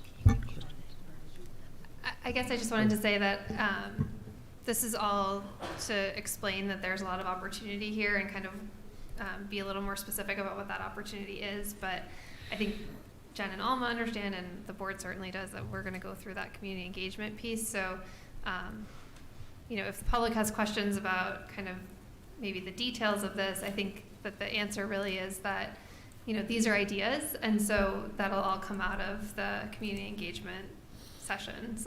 So Alma highlighted some things that she's heard from folks at the senior center. Jen's highlighted some other things that might be good, but understanding that all of that will come through. So as the public thinks about their questions, just making sure that these are just sort of examples.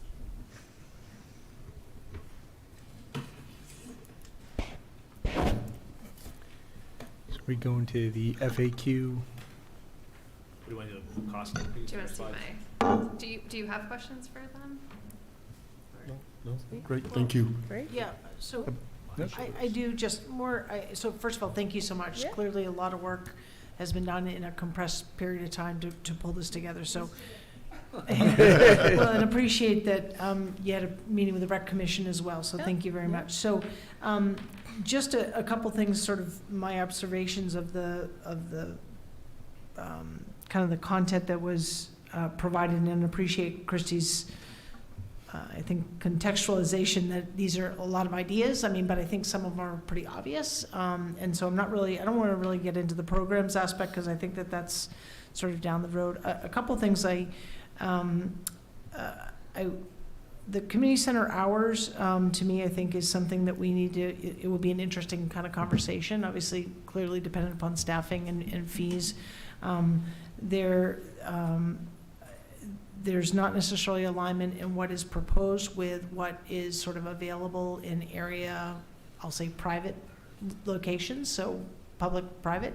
So I would just ask that we kind of think about that as we go forward. Again, I think this is all part of the creative process. We haven't really talked about this, but it's just a question, and maybe it's in the Q&A, and I just haven't seen it, Christy, but is this space for resident only? So Jen, I know, for example, you have programs and some of them say, because it's maybe limited, I want to say badminton is one of those that's like Westborough residents only, it's not open. But that would be a question. I'm not asking you to answer it now. Almost same question for you would be like, is this a Westborough center or can other people access it on fee-based programs? Again, not asking you to ask that, but if we haven't addressed that. So I think there's sort of an unwritten rule with the senior centers in this area. We all kind of welcome each other. And certainly if someone comes in for Zumba or Tai Chi or something, they pay the same fee that the Westborough people pay, even if they're from Southborough or Northborough. And some of our people go to Northborough and some go to Marlborough. And so, I mean, Sure. so we, it's not I wouldn't say it's a huge percentage of who walks in the door. Sure. But we do have some. Sure. And then in relationship to the hours, for the time being, I'm not anticipating that the senior center will be open till 8 o'clock every night. I don't have the staff for that, but I think certainly for some of the programs that Jen runs, basketball and those kind of things with students and whatever, that's great. I would anticipate that we'll do the 8 to 4, 8 to 5, and we can think about Saturdays. And I think that we really need to think of this like holistically, so I know that we've had, kind of council on aging, senior center, we have recreation department, but if we're under one roof, I'd like to kind of think about, and I know you guys are open to it, but just sharing my view, like, how do we look at this holistically? So if we have a community center manager, is there something that person is kind of overseeing that is bridge time before senior center staff are coming in? And again, I'm not asking to get into the weeds here, but that's sort of like the, kind of the thought that I would hope that this community center brings for us, because now we're not in physically different locations, we're under one roof, even though they're 2 floors. I think that, so history has shown, and God knows I've been here long enough, that, when the town went to the Friday noon closing, it didn't make sense for us to do that. Yep. Because in January, February, March, and who knows, maybe October, November, and December this year, seniors aren't going to go out when it's icy and freezing and cold. So for us to just sit there for 4 extra hours didn't make any sense. Sure. But when we're there Friday during the day, Yeah. we had a boatload of people in there today. So I think it just depends on what people are looking for, and maybe in the spring we can stay open. You know what I mean? Sure. Like when it doesn't get dark at 4 o'clock, we can kind of stay Sorry, open at that point. So I mean, those are exactly, those are things, those are what ifs. But I think to your point, the way that this has been presented is that seniors would have programming upstairs, recreation might have programming downstairs. I mean, if you're talking about a music room that's downstairs, that could support a senior program or a rec program or an anyone program. Right. And so that's how we've been talking about it. We do know that the senior needs assessment, that the majority of folks that responded, while they're open to multi-generational, would prefer some designated senior space. Absolutely. And so I think understanding that, but also understanding that, you know, a water aerobics class could happen upstairs, or a chair yoga class could happen upstairs, and I mean, that's how we've been presenting it. Yep. I think that that's how, you know, that's how we see it, Well, but maybe not as clear as we present two different. Yeah, no, I departments. think so much of this is nuance, Yeah. and it's really about Yeah. having the conversation, which is where those community conversations are going to be so important in idea sessions. And I appreciate you bringing up the senior needs assessment. I've been working with Kim and others, you know, on that, preparing that recommendation of the implementation plan back to the board. But it's clear there's a desire for more programming, and so, I mean, to me, it's natural, like, yes, you can accommodate more programming if you have better space use, but I think naturally there's a spillover into more hours. I think we just have to sort of assume that, and we'll work from there. So the other, so I know the pool is a whole conversation. We don't have to go down the road. I guess I love seeing the programming that you've already outlined as ideas. I would also, I think we should anticipate that there will be a desire for, I'm going to call it free swim, for lack of a better way to say it. So we should anticipate that. I'm not saying, a lot of this is not day one, and I know in the rec department presentation, you sort of gave Jen, I think you gave like a first 30 to 60 days Yes. overview. And folks, can they see that presentation on the rec department website, or? On the town website. On the so the front page where it's the first link on news, it's stuck there, and every presentation that we've given Great. is being put Okay, there. so that one is as well, thank you. So I just think we should think about that, because I think that there are gonna be people like, wait a second, I live in New England, and we have a community center, I wanna be able to bring my kiddo in to splash around for whatever, so not looking for an answer, just, Yeah. we should anticipate that. For sure. And then,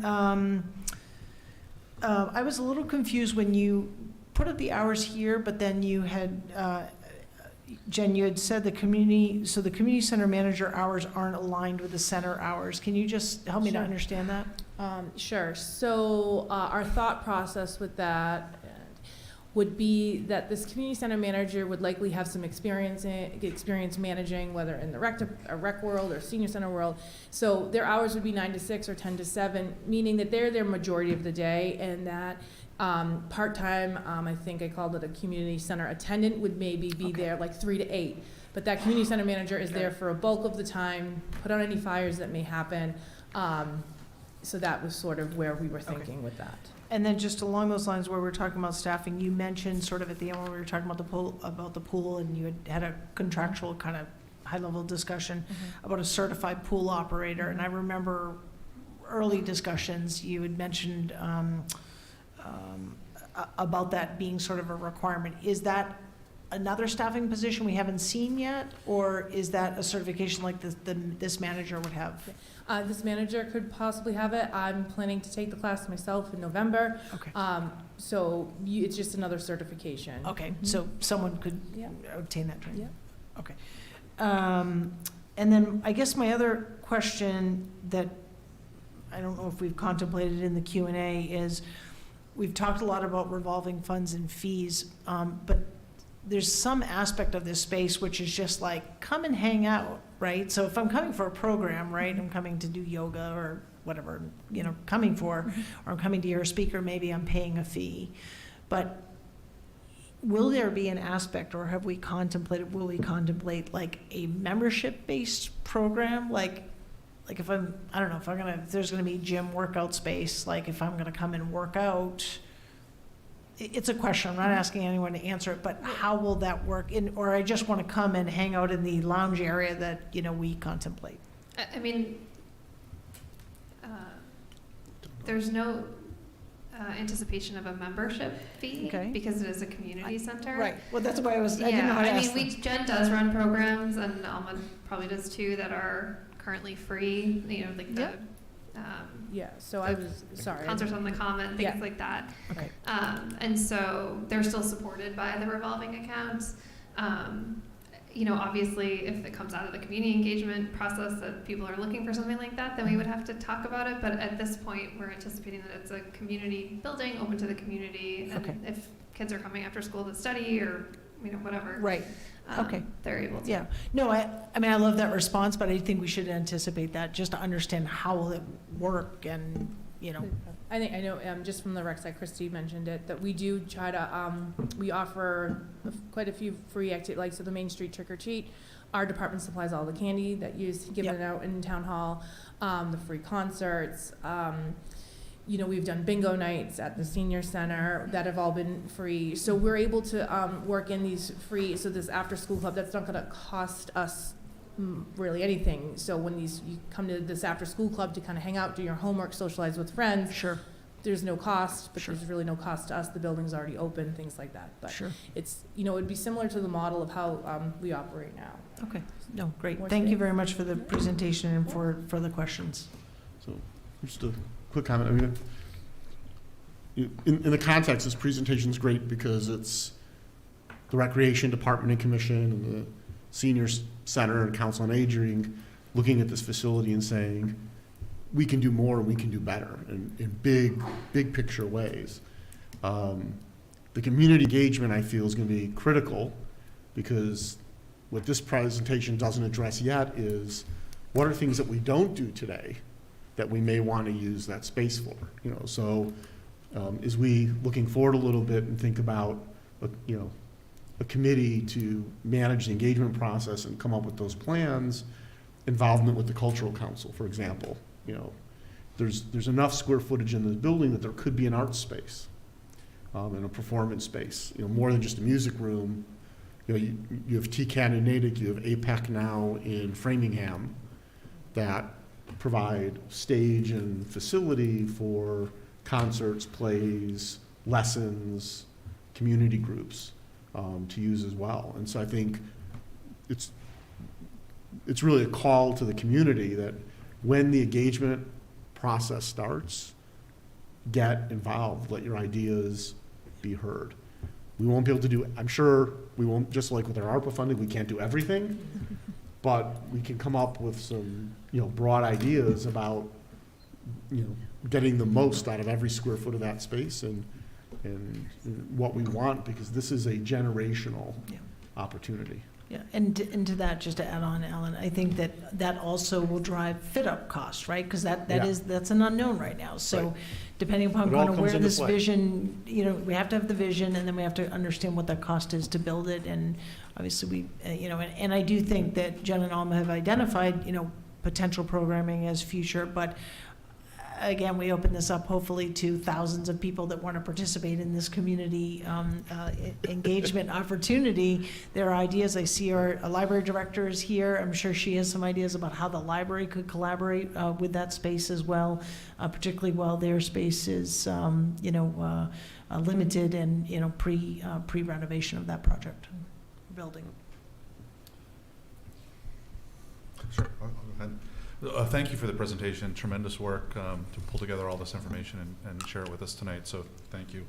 I think the key word that I hear over and over again is opportunity, and that's the way I think of this. Is there's just a tremendous opportunity, and I look forward to the community engagement as part of the process. My questions to you are, I guess during your research, and I don't know if you said this, there's a lot of information here, but during your research, did you identify any other area community centers of a similar nature where there's a cross between senior center and community rec center type thing?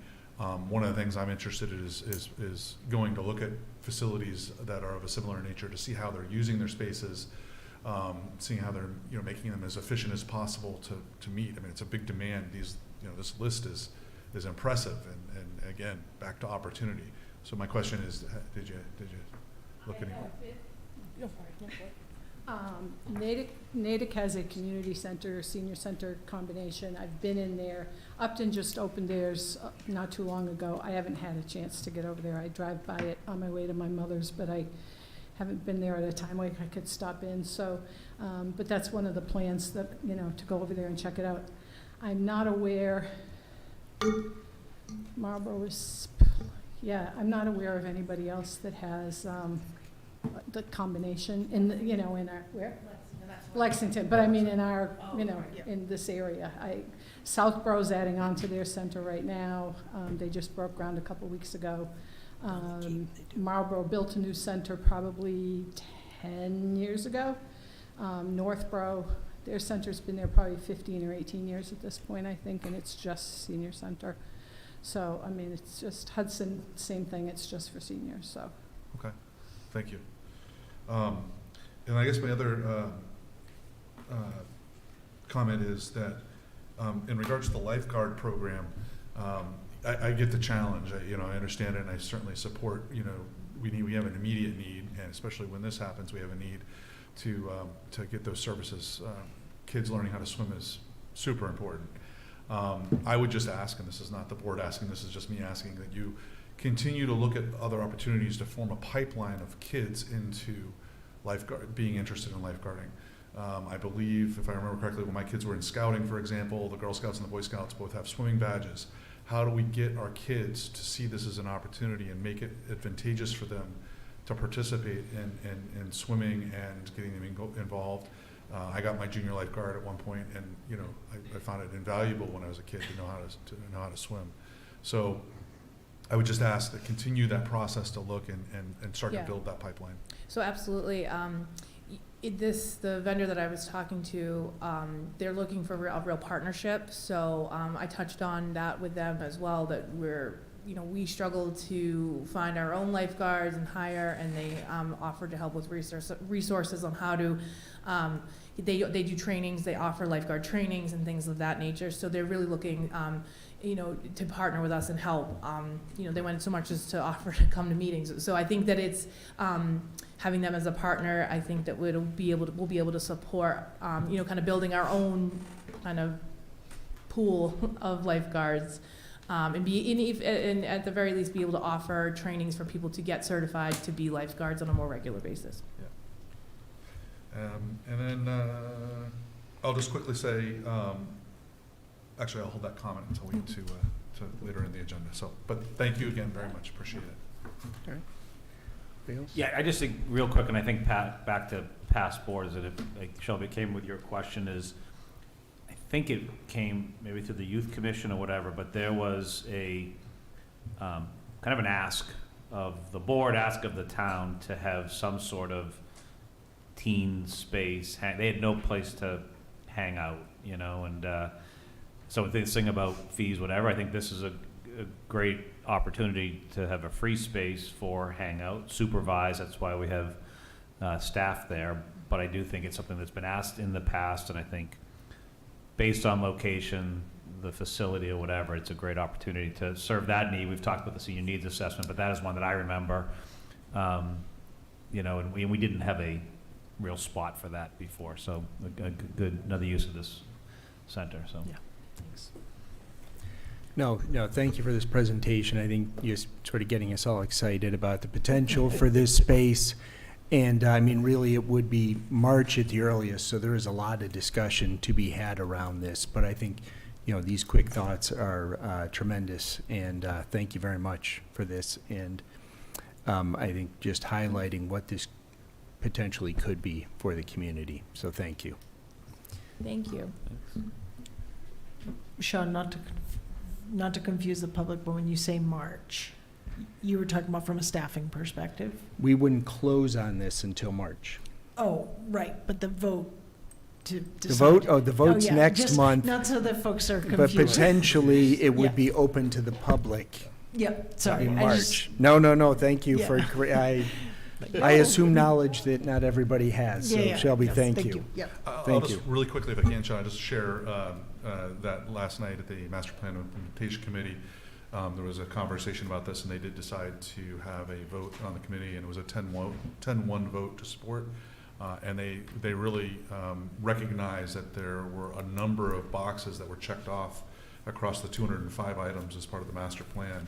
So, this really is, again, back to that word, opportunity. think it would be, just as a comment there, as we prepare for other presentations, and maybe it's in here, would be important to see that crosswalk from what the master plan says. You just said it checks off some number of boxes, Yes. so to speak, to see what that crosswalk is. So we're starting to see it here with the senior needs assessment. Let's see that as well for the master plan, in future presentations. Yeah, now that you mention that, I'll just say that one of our kind of assignments coming out of the last master plan, or last night's meeting, was that we go back and actually take a look at the entire master plan to provide feedback for a presentation that's gonna occur at the October town meeting. And I'll certainly use my time to see specifically what things are gonna be checked off. And I stand corrected, Christie had included some of those call-outs in, but I'm even just saying, I think people are, a lot of the information we've given is, I'll just say, sort of text-heavy. So I think even just a list of number of items, I think people just kind of visually gravitate to charts and bars and that kind of thing, so, with the text as supporting, that's all. Got it. Thank you. Now we wanted to, I think, move on to, excuse me, the So I FAQ. have a Sorry, we are not taking questions here tonight. This is not open forum, sir. And what is the bullet point on the proposed community center that says public information opportunities? The board's going to be discussing when they might hold a public, Say that again. their board will be discussing when they might hold a public information session. I really don't understand what you're saying. I The really- board is going to discuss when they might hold a public information session. So, the public information opportunities. as Maybe upcoming. It's written in the agenda, is not gonna be held at this moment, No. Correct. and it's gonna be held later tonight? No. No, they're going to talk about opportunities to provide additional public information. They're gonna talk about it. Yes. Yes. When will they talk about it? Shortly, it's this just part of this item agenda here. item. Yep. Thank you. Yep. I have a couple slides, and then we have several people waiting to give presentations. I didn't know if you wanted to go over that and the FAQ later in the meeting. It's up to you. I think we should continue for continuity. Okay. That's Yeah. my recommendation. I Yeah. apologize for folks who are waiting to present. No. Okay, so this is a presentation, just a few slides on costs. So there's sort of three buckets of cost. One is the actual building purchase. So we've talked about that already. That's $8.8 million. I just want to correct something that was put out previously. We had identified $68 as being the anticipated, $68 to the average single family was anticipated. By running it again with a different interest rate, the 5%. The average is $84.05 to the average single family, so the average over the 20-year life. And then the highest cost would be $113.52, and that would be in the first year. So I do have a debt schedule. Obviously, we don't know at this time what the interest rate would be. We don't know until we go out to borrow, so this is what we consider a conservative estimate. But that debt schedule is available on the website in that same location, so folks can look at it. So that would be a borrow, and that would have a tax impact.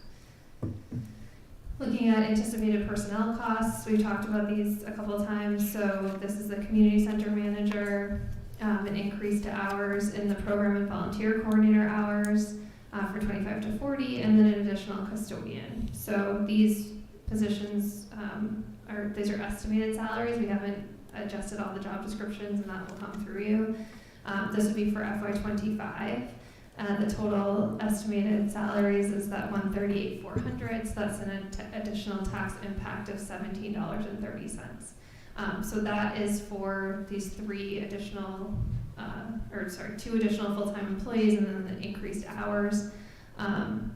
Jen talked about the need for potential attendance. Those are, as she mentioned, anticipated to be paid through the revolving account. We look at estimated operating costs. We actually looked at the Forbes Municipal Building as a comparable. So the Forbes Municipal Building is 56,000 square feet, so a little bit smaller. It's about 15% smaller than the proposed community center. So you can see here that we took the current FY24 budget and we added 15% in just looking at that. So understanding that there's still a pool in that building, which obviously takes some utility costs to operate and maintain. Having the Forbes Municipal Building where it is open throughout the year, because we talked about looking at a school. So Forbes Municipal open 12 months a year. It runs a 24-hour operation. The police department, we felt, and it's large. We felt like it was a good comp. I'm sorry about that. So we used the maintenance and utilities amounts again, as I said, and multiplied them by 15%. The common area maintenance agreement, which is part of the discussion with the owner, and that's part of the reciprocal easement agreement, that we received an estimate today. So that's I think it's $2.48 or 49 cents per square foot, and that's where we got that $157,440 for the FY25. So the total estimated cost equals about $48 on the average single family. There's a note at the bottom here that just acknowledges that once we move the senior center to the community center, there would be a reduction in the utilities for the senior center, but that reduction is obviously pretty small. So it's about $57,000 or $7 to the average single family. So then this slide shows sort of all of the pieces that we just talked about. So the full salary and wages, estimated operation maintenance, and then the common area maintenance agreement. And then at the bottom, so that's the $65 that you see, and then at the bottom we show the full $149. So that $149 includes the estimated impacts of staff and operating costs, and then also the impact of the purchase. So this is my last slide. That third bucket that I don't have in here is the bucket related to the fit up. And so that's discussed in the frequently asked questions in terms of what available funds we have to cover that fit up that would not have an impact on taxes. So there's multiple, there's sale of real estate. Right now there's $1.8 million in that account. If we were to sell the senior center, those funds would come back into the account. We also have Pulte money, which is to support seniors, so it's affordable housing and to support seniors, so a portion of that.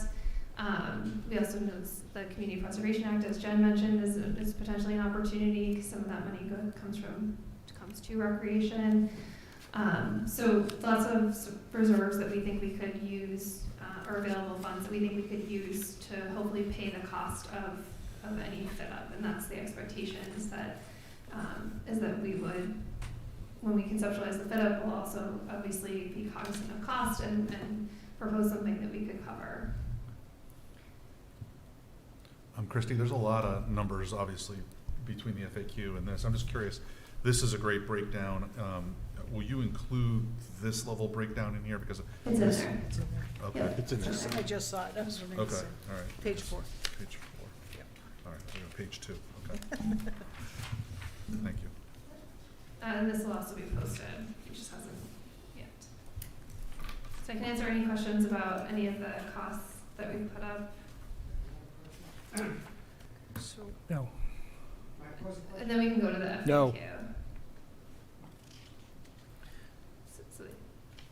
So are you ready to go to the FAQ? Okay. Yes. So the FAQ is just a compilation of questions that we received from the community, or that we've seen out in the community. So the first question is, what are the benefits of the community center? I'm not going to read through all of these, but just highlight some of the responses. So we talk about that it's a location for recreation, learning, and gathering for the community. It promotes educational and economic equity because the programs that we're offering are intended to be low cost. They currently are. We anticipate that they will be.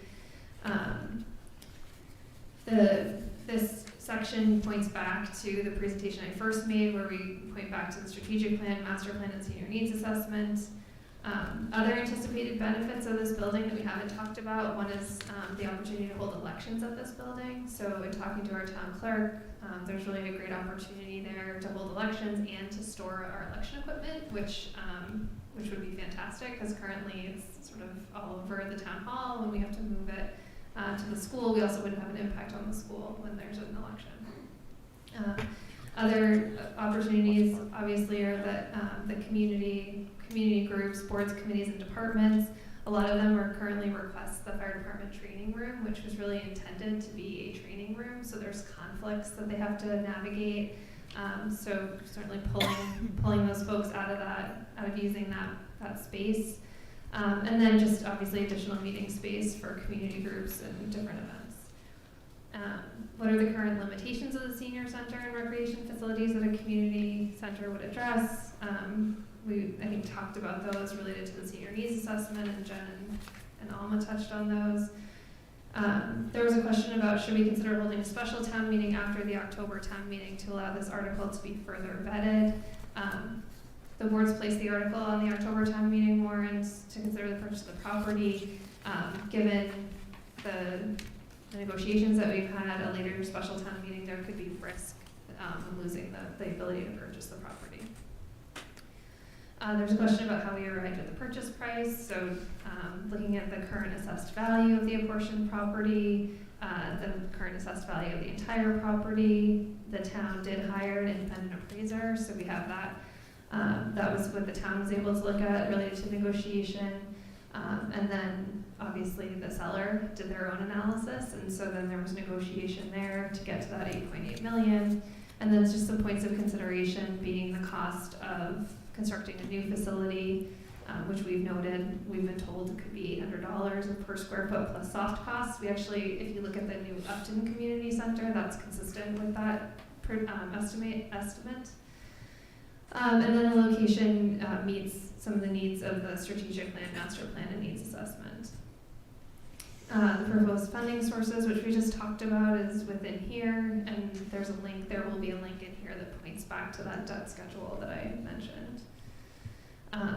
There's a question about it was put in a newspaper that the owner paid, the question is 11 to 12 million for the entire property. Why is the town paying 8.8? So we think it's important for the town to know the $11 million purchase price was not based upon the market value of the real estate at the time of sale, but rather a negotiated price related to outstanding financing in lieu of foreclosure. This is common and is often tied to additional tax implications for one or both parties that may involve this and other properties. So the point is, there was a lot more to that sale than that $11 million number. Potential loss of tax revenue.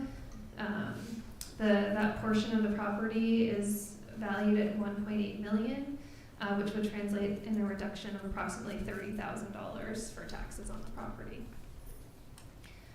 Question about the conditions of sale. A lot of these have been discussed. The town meeting vote certainly being one of them. All inspections, the town being satisfied with the title to the property being delivered free of tenants and leases. Both parties having entered into a mutually satisfactory reciprocal easement agreement, which includes the CAM, and then also I'll add in here both parties entering into a mutually satisfactory indemnity agreement. And that will all be part of the purchase and sale agreement that will become public once the board executes it. Did the board consider leasing the property rather than purchasing? The board did consider a lease option, but preferred the purchase option for several reasons, and some of those are listed here. One being that there's going to be a significant capital investment in the property, wanting to guarantee that the investment will continue to benefit the town. Leases include a risk of escalating annual costs as well as possible termination. If the lease is terminated or not renewed, the town would need to build or relocate a senior center and recreation center in a short time frame, or risk not having these. Moving on to associated costs of build-out, the table that I just showed is within the document here. Christy, real quick question on that. Will the removal of 1500 Union Street, that $30,000 in the tax roll, is that something that's calculated in this table? Is that, no? Okay. Is that something that should be added?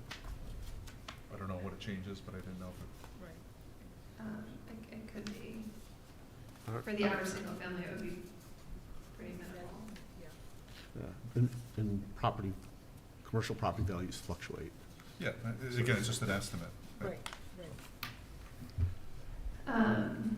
And then just a bulleted list of what's covered under the common area maintenance agreement. Information on when additional staff would be needed, we've talked about. Projected operating expenses and how they're offset by new program revenue, so discussion of what I just talked about with the Fort Municipal Building and why that's a comparison property. Also identifying that we do have that building maintenance revolving account, so when folks do currently rent our facilities or pay for custodians, it goes into that account and then will go back to maintenance or paying for custodians to be there. The estimated cost for fit up and how will the town pay for it. So as we've said many times, we'll have that community engagement process, so it's difficult to put a number on the actual fit up, but we have listed those available funds that we would intend to use. We also talk about we'll have a commercial kitchen in the new building and the ability of us to move some of the equipment that's currently in the senior center over to that commercial kitchen because some of it is very new. Can the senior center and the library both move into the first level? I'm sorry, Christy, just on the estimated cost for fit-up, just as a suggestion, I think it would be helpful to include what's in those kind of accounts, the balances, just so relative order of magnitude. Thanks. Some of that is money that we don't have yet. Yeah, no, understood, yeah, so, and maybe there's an asterisk there or what have you, but. I should say it's money that we don't have yet because we haven't collected all the CPA funds, and that also the Pulte payments come in different intervals based on construction. Yep. Can the senior center and library both move into the first level of the community center? So technically, the two, under their current square footage, would fit into that lower level. But as Alma has pointed out, and as we know from the senior needs assessment, there's need for increased space for the senior center. And so if you're responding to the needs that we've identified, then we would need more than that 8,600 square feet, and so then we would become too large to fit both. That's one piece of it. The next question is, can the library just move in there? And so that answer really speaks to the need to, or the relationship between the programs offered by the Recreation Department and the Senior Center and why those work well together. They also address from the Senior Needs Assessment the interest in having physical programs and activities, which we could do in the upper level. Additionally, if the town moves the library to the new building, the town would leave a significant building in the downtown historic district vacant. Now it says now the library will not expand, yet there was expected need of more space. Can the first floor include a satellite library function? So I think we've talked about that there's going to be that discussion with multiple departments and groups as to how we could use that space. What will the recreation senior center programming look like? We just saw that, so we have a link to that presentation. What can be done to ensure that the noise from the basketball court and other recreation activities do not adversely impact the senior center or other quieter activities? So we know that there's a need for soundproofing, and that would be part of that fit up. There's a question about, is it going to have a fitness facility? Will I need to be a member? So just talking about how the purchase does not include gym equipment that's currently in the space, but that the public engagement process would work through if there was an interest in having something like that. How much space do we really need? So we talk about that the community center rendering was for a 26,000 square foot building up at Lake Chauncey, but it never articulated what would be in there. The upstairs space obviously lays out very well for recreation center and recreational opportunities, as well as office space and multi-purpose space, and then the lower level provides that expansion needed for seniors, and then there could be additional space for other things. So then the next question is, are there other public-private partnership ideas? And so it says, while not yet currently contemplated, the town could consider leasing a portion of the building for use that is complementary to the community center. And then talks about the impact on the library, so we'll link to those recommendations, I'm sorry, the golf club buildings, we'll link to those recommendations. Obviously, those recommendations are clearly to support the country club at that location, and then the library project remains a goal of the 2018 strategic plan. This again talks about the relationship between the golf club building and the community center. Can the first floor be used as temporary library during repair?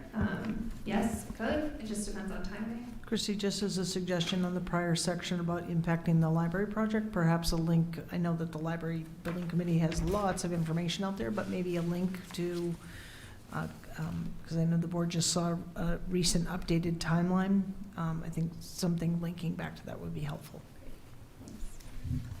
How was the lot for bridges established? It was established by the current property owner, and it provides the necessary frontage, or will.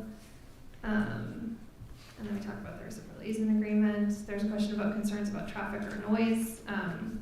We don't anticipate that there would be any more traffic or noise than if there was a tenant there. Understanding that there may be events there that would bring more traffic in, but that's happens at the other end of that plaza with our Bay State Common Park and when we hold different events there. And then what will happen to the state hospital property now? The Recreation Department intends to continue to develop it, and they have. And then plans for the senior center. So at this time, there's no identified purpose for the building, so the property could be sold, which would require a vote of town meeting.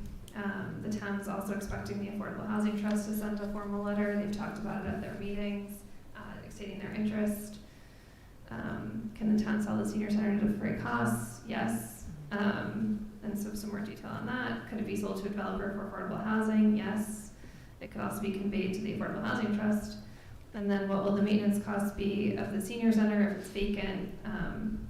And then the town would intend to move quickly on whatever the next step is with the senior center, so not having to maintain the vacant building. So there's a lot in here, and I know I went through it really quickly. I think it's a living document, so if you have suggestions or changes or additional questions that we can add to it, anyone on the board, anyone in the community, I'm happy to share that. So we'll be posting that and then sharing it with whomever. Thank you, Christy. Yeah, so we were talking about two projects that the town is very excited about, and I think because of that, we've gone about an hour over into our agenda. We did want to talk a little bit about an opportunity to get feedback from the public. I don't know if we're interested. We have one meeting, additional meeting before town meeting. I believe it's October 10th.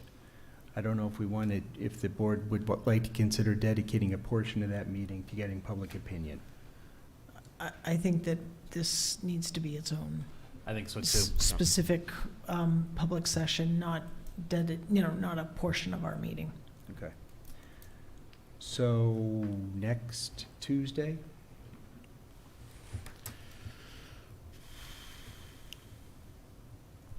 The 3rd?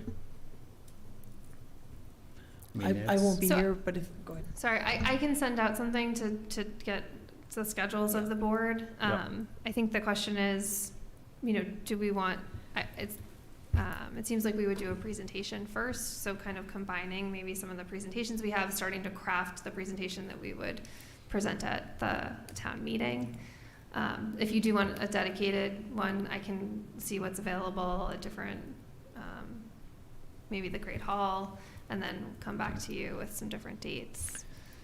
And I also am hearing that you want it to happen in the first week of October. So, I think the other thing to keep in mind is next weekend is Columbus Day weekend. It is what it is. So we can't kind of avoid planned holidays, at least on that Monday, but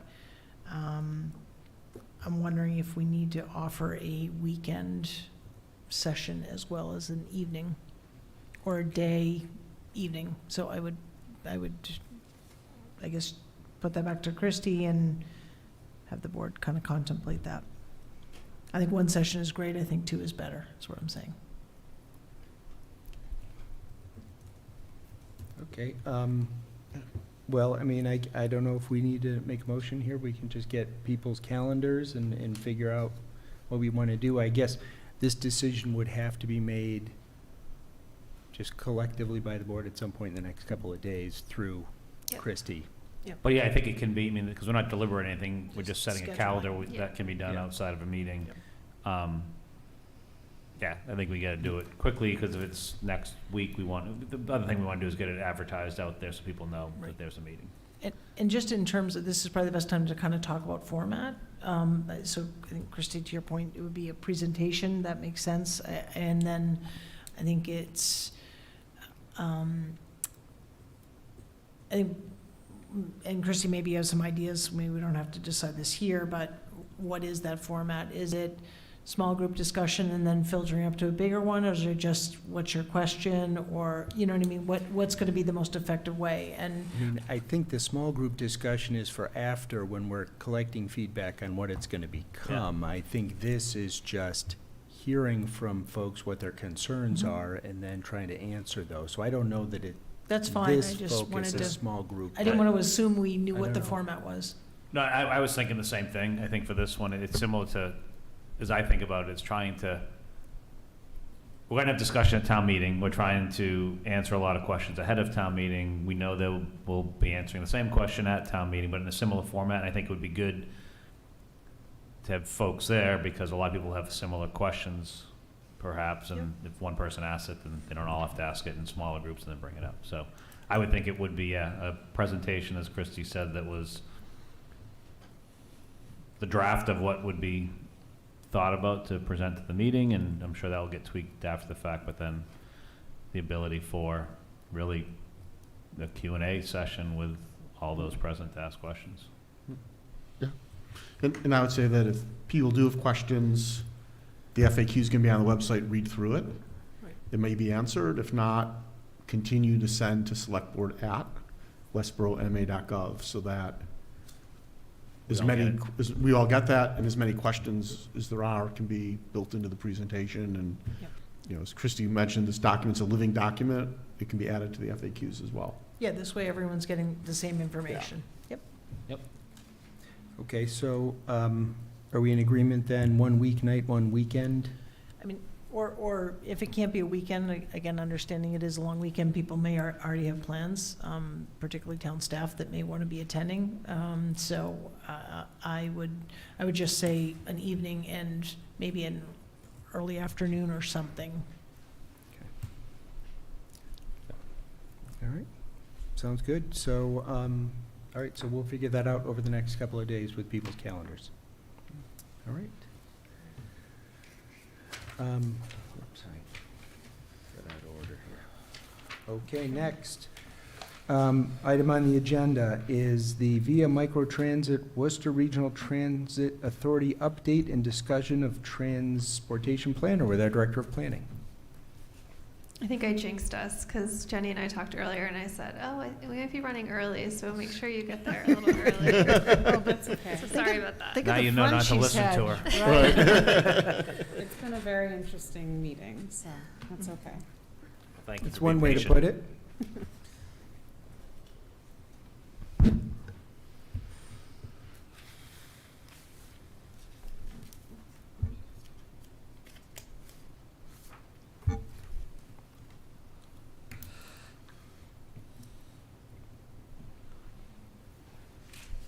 Okay, so thank you for having me here. I'm here to give you all an update on the VIA WRTA transportation program, and then just an overview of a new staffing Pardon me, request. Jenny, could you introduce yourself again? Yes, I'm sorry. No. I should know that. I forget to ask, so that's okay. Jenny Gingras, the Director of Planning. Thank you. So just an update on the VIA transportation system, and then an overview of a new staffing request for the fiscal year '25. So I know that you all know what VIA is, but for the public, VIA is an on-demand transportation service that allows you to book a ride through an app, and the ride will take you anywhere, mostly anywhere within the Shrewsbury and Westborough area. There's also a new administrator with WRTA, which VIA is run under. His name is Joshua Rickman, so we're working on setting up a meeting with him to discuss Westborough's transportation needs. As you can see on the chart, there has been a significant increase in the number of passenger trips with VIA. For fiscal year 2023, the total was 30,575, and we only see that increasing as it becomes more popular. So as the demand for a reliable bus service becomes more popular, we're recognizing the need for a plan for our future transportation needs.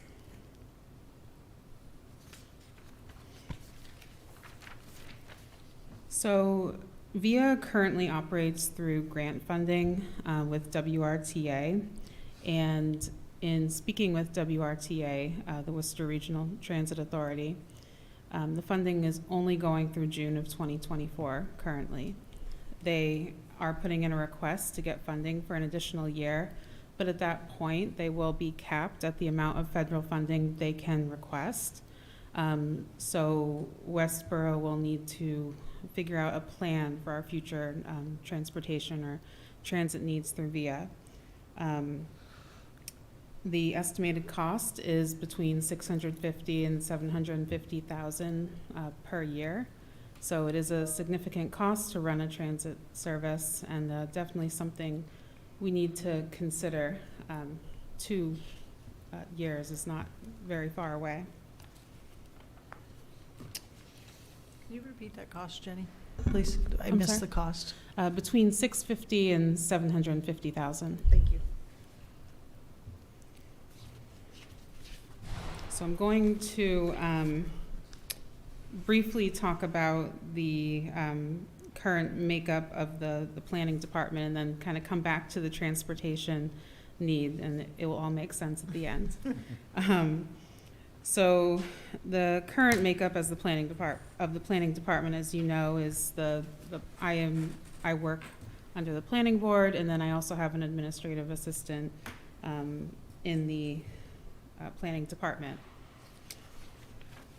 So I've highlighted just some of the responsibilities of the planning department that you can see here.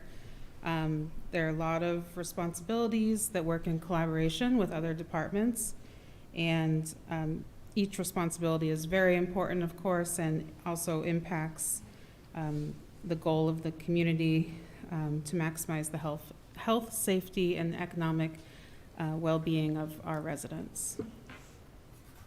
Which is a nice way to explain what planning is.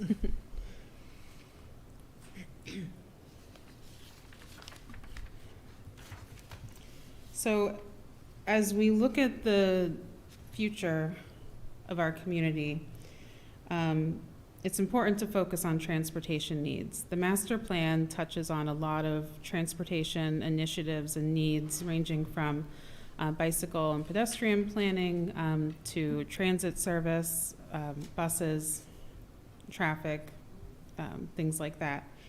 And we are looking at the master plan and trying to develop our goal to become a more walkable, pedestrian-friendly community. Transportation, like I said, covers a wide range of items such as pedestrian micro-mobility accommodations, sidewalks, trails, bike lanes, and in looking at the needs of our department, I think it would be tremendous to have a person dedicated to identifying where improvements are needed in transportation. So this would be improving our public transit options and building a plan that provides for next steps in our transportation system. These are some things up here that an assistant transportation planner would work on, in addition to everyday planning items and assisting me in my planning work. I feel that a focus on transportation would be vital to implementing many of the master plan priorities and getting back to the transit service through VIA, figuring out a long-term transportation plan. That's it. Thank you very much. I open it up to questions. Can I just add, so the board a few months ago asked for an update on VIA and WRTA, so when Jenny came on, she got up to speed with them and made her contacts, so, but then we talked about, the needs of her department, and so the transportation planner obviously fit well into this presentation. The board will have an opportunity to see a job description, which you would have to approve. And that would show obviously the classification as well, and then it would be added into the FY25 budget. So you'll make decisions about that position at the time, but it's a good opportunity for Jenny to telegraph that need with the board.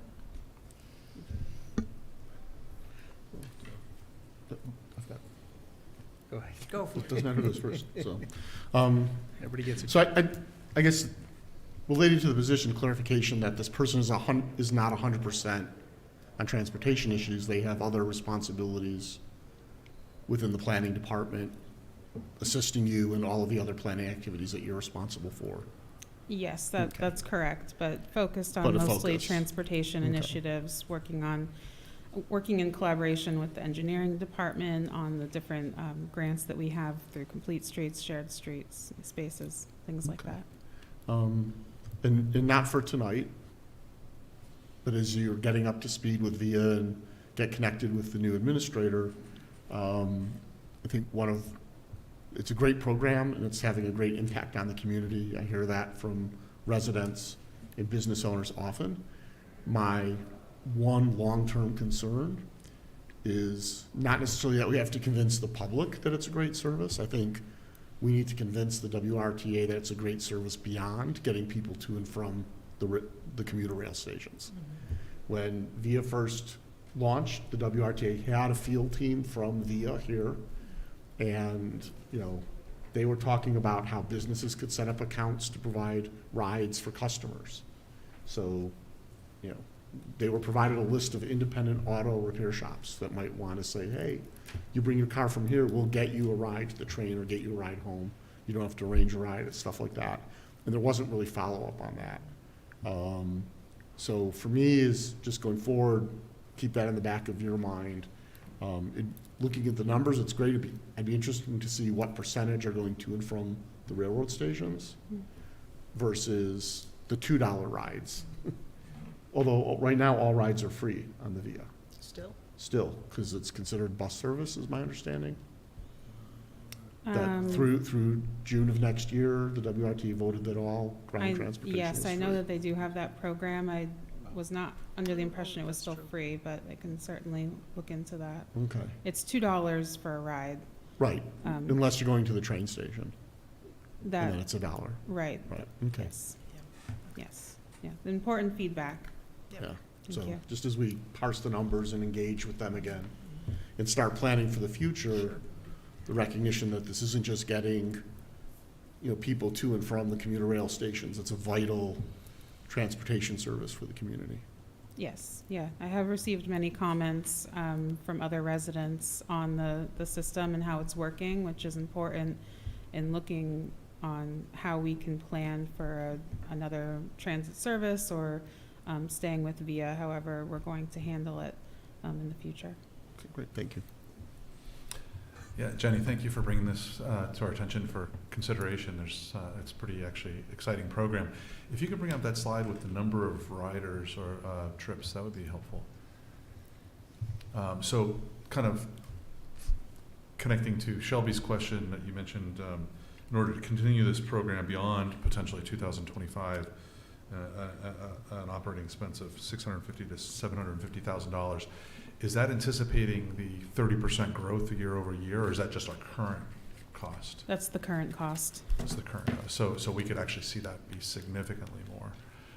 And then my second question is, I think more to you, Christy, is in regards to if grant funding dries up in a year or 2 years based on this, do we have opportunities in any of our funding sources?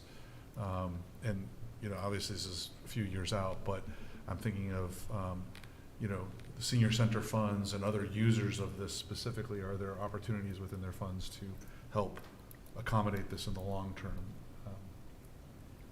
I mean, I guess I would say that if I have to answer that tonight, I would say that the current, the current funding of the senior center and recreation department currently support operations, right? So it would depend on what we were talking about. If we were expanding the senior center bus, for example, there's a fee to ride the bus, so there would have to be an analysis of, what that fee should be and how many people should be able to use it and how many more buses you would need. So all part of planning, if that was something that we were going to start to do in-house. There's opportunities is the point. Well, I mean, it's part of the discussion. I don't know what that would look like specifically. I mean, this is a pretty robust program for the town to take on. Yeah. I mean, I guess I would argue that, we're an MBTA community. You look at the cherry sheet, money goes out of our community to the MBTA, Fair point. right? We are a WRTA community, and money goes out from our town to support the WRTA.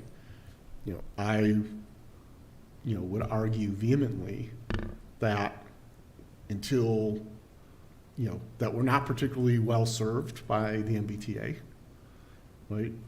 They just cut express trains that would go Worcester, Worcester, Southborough, Westborough, one more stop and then in, or Worcester, Grafton, Westborough, Southborough, and then in. They cut the express trains.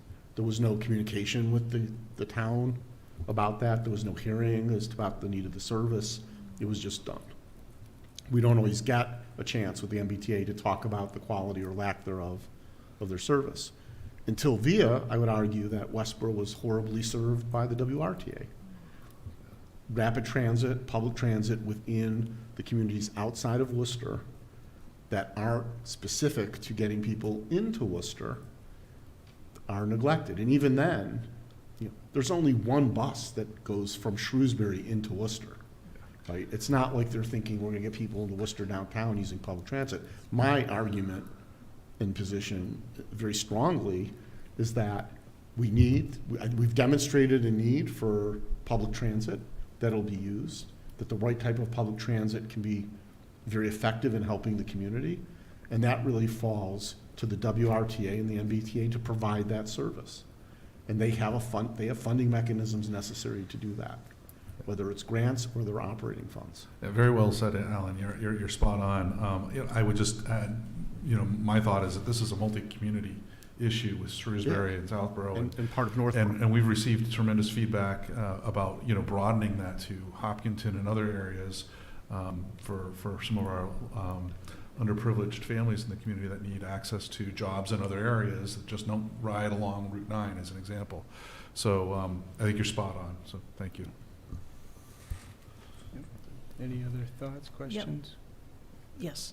So Jenny, thank you so much for the presentation. It's great to see some VIA numbers because we haven't seen those, so that's exciting right there. So at least we can kind of sink our teeth and thoughts into that. So I'm just curious, are there, if you don't have this answer, it's fine, but it would be interesting to understand if there are other communities, whether they be data dashboard communities or others that you would, could provide examples where there is an assistant transportation type planner position.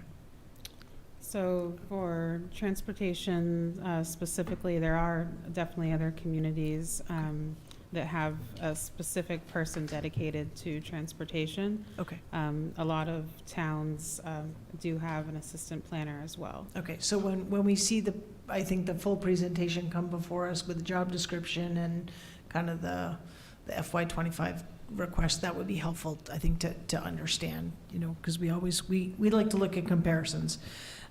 One of the points that I would add to the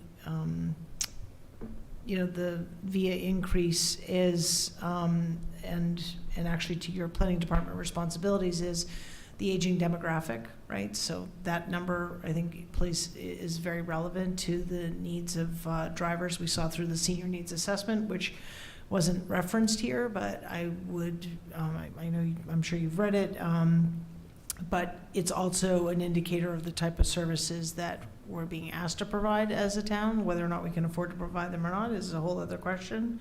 But I do think that our aging demographic plays a role into that, particularly when we see the decline of drivers after the age of 80 who are residing in Westborough and who we want to stay here. I guess I would look at, I appreciate the holistic view you're looking at of transportation. So I think that that's important kind of through all this, that it's not just about cars, et cetera.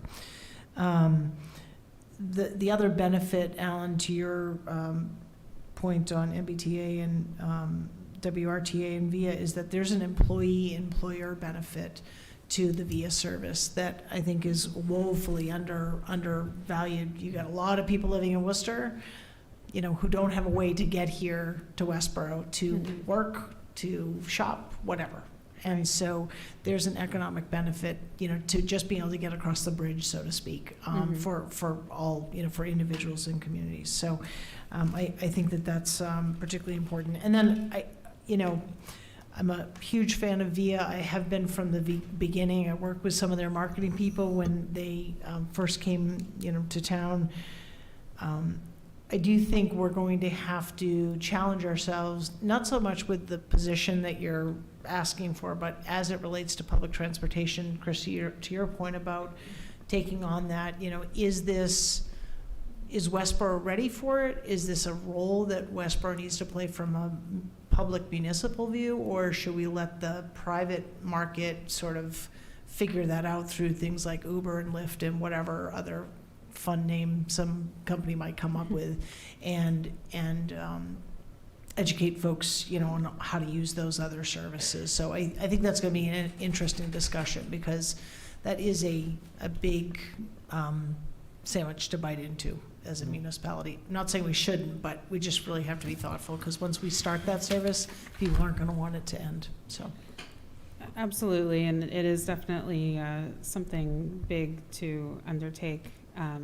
I have seen in other towns I've worked for, and then just regionally, that a lot of planning departments in their review of site plans or special permits for larger employers will even require some sort of transit stop at their facility to link to the MBTA station. So there's lots of opportunities with that will also help the public for transportation needs. And I definitely agree with the demographics and reviewing the recent data from the 2020 census. The population is aging, and there is definitely that need for the transportation, and more people are becoming more aware of the environment and sustainability and trying not to drive as much. So the need is there, and when I'm looking at these things, I'm not looking at just the next year. I'm looking 10 years out, and to me now is the time to start looking at this. Sure. And we're also an MBTA housing community, right? Yes. So there's a press to build more, create more housing, more affordable housing. I don't want to say necessarily affordability comes without a vehicle. I don't know that it does or doesn't, but as we build it and people come, they're going to need transportation to the train, to elsewhere. So Absolutely. Appropriate that we're having this planning, forward-looking discussion. So thank you. Ian, you have I have nothing. Nope. Yeah, Jenny, thank you very much for this conversation. And I think in looking at the VIA data, it has, I think the popularity obviously has increased fairly rapidly on this service. There is a real challenge with the math, I think, associated with this. If these are $2 rides, it looks like they're covering 10% of their cost. It's a tremendous challenge, but it's also a tremendous need. Thank you for helping us with it. So. Thank you. Thanks. Next, we have a vote to adopt order of layout of Quick Farm Road as a public way. Maybe we can Do you want a motion? get a couple minutes back Oh. here, please. Yeah, go ahead, quick. Does anyone need an explanation, or are we good?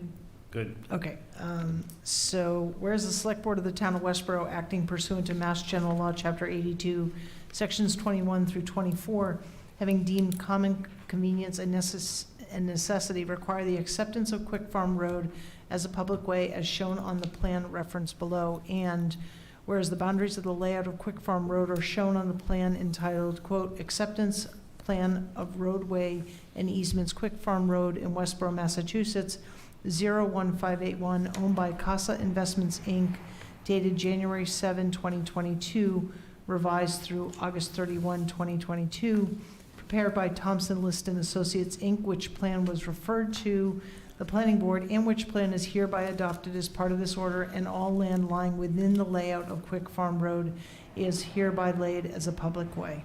Seconded. All those in favor? All right, thank you.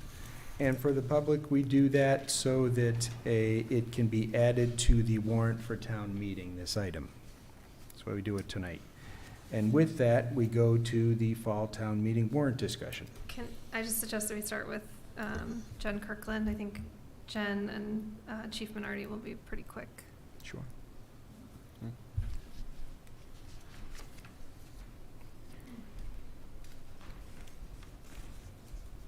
Hi. Welcome back. Jen Kirkland, Recreation Director. I do have a couple of slides, but just given the time, I put up enough. So my fall town meeting warrant article is a request for $7,000 from our retained earnings at the golf course. This is to cover our credit card fees. And basically what's going on is more people are paying with credit cards. Credit cards and increased revenue as the driver of these credit card fees. Another big change was also that we now allow people to pay for the memberships with a credit card, which wasn't available before through our point of sale, so that's also a driver. Our golf manager and I have discussed ways of maybe trying to keep these costs down, but it's just a reality of doing business. People want to pay with a card, so we were just asking for a $7,000 budget adjustment to the golf course enterprise fund. Jen, can I ask a quick Sure. question? So just to be clear, though, the town isn't paying for the fees. These fees are being conveyed as part of booking online, or if someone chooses to pay by credit card as a member, they're paying a convenience fee or what have you. So it's not called out specifically as a convenience fee. We do have the option to do that. That's one of the things Matt and I have talked about. There's different schools of thought on that.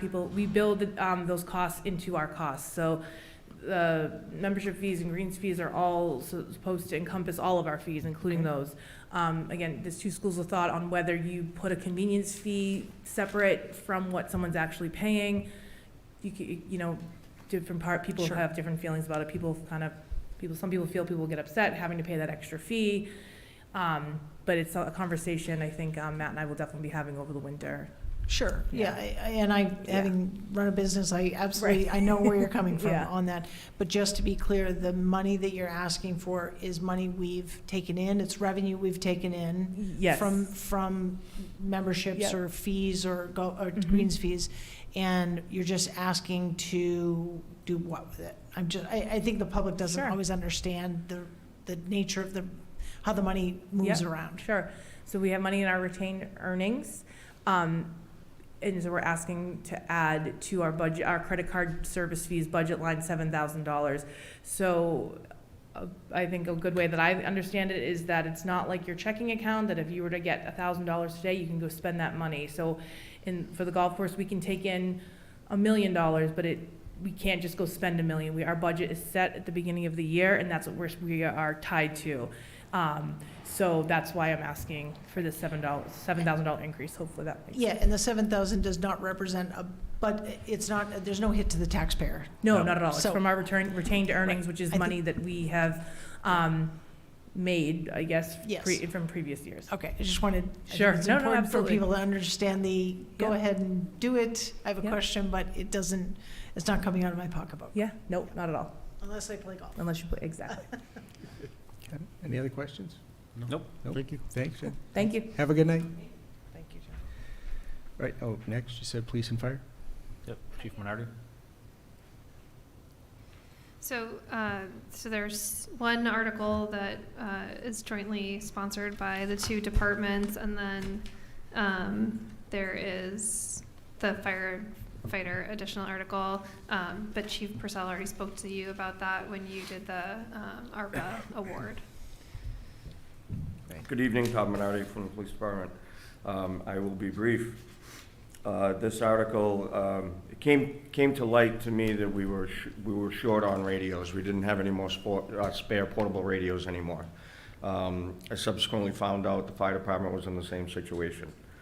The batteries for those portables are about 7 years old. I also found out that some of them aren't holding charges, which is obviously a public safety issue. So I contacted Fire Chief Purcell, asked him if he again wanted to do a warrant article together as we did when we first purchased the radios.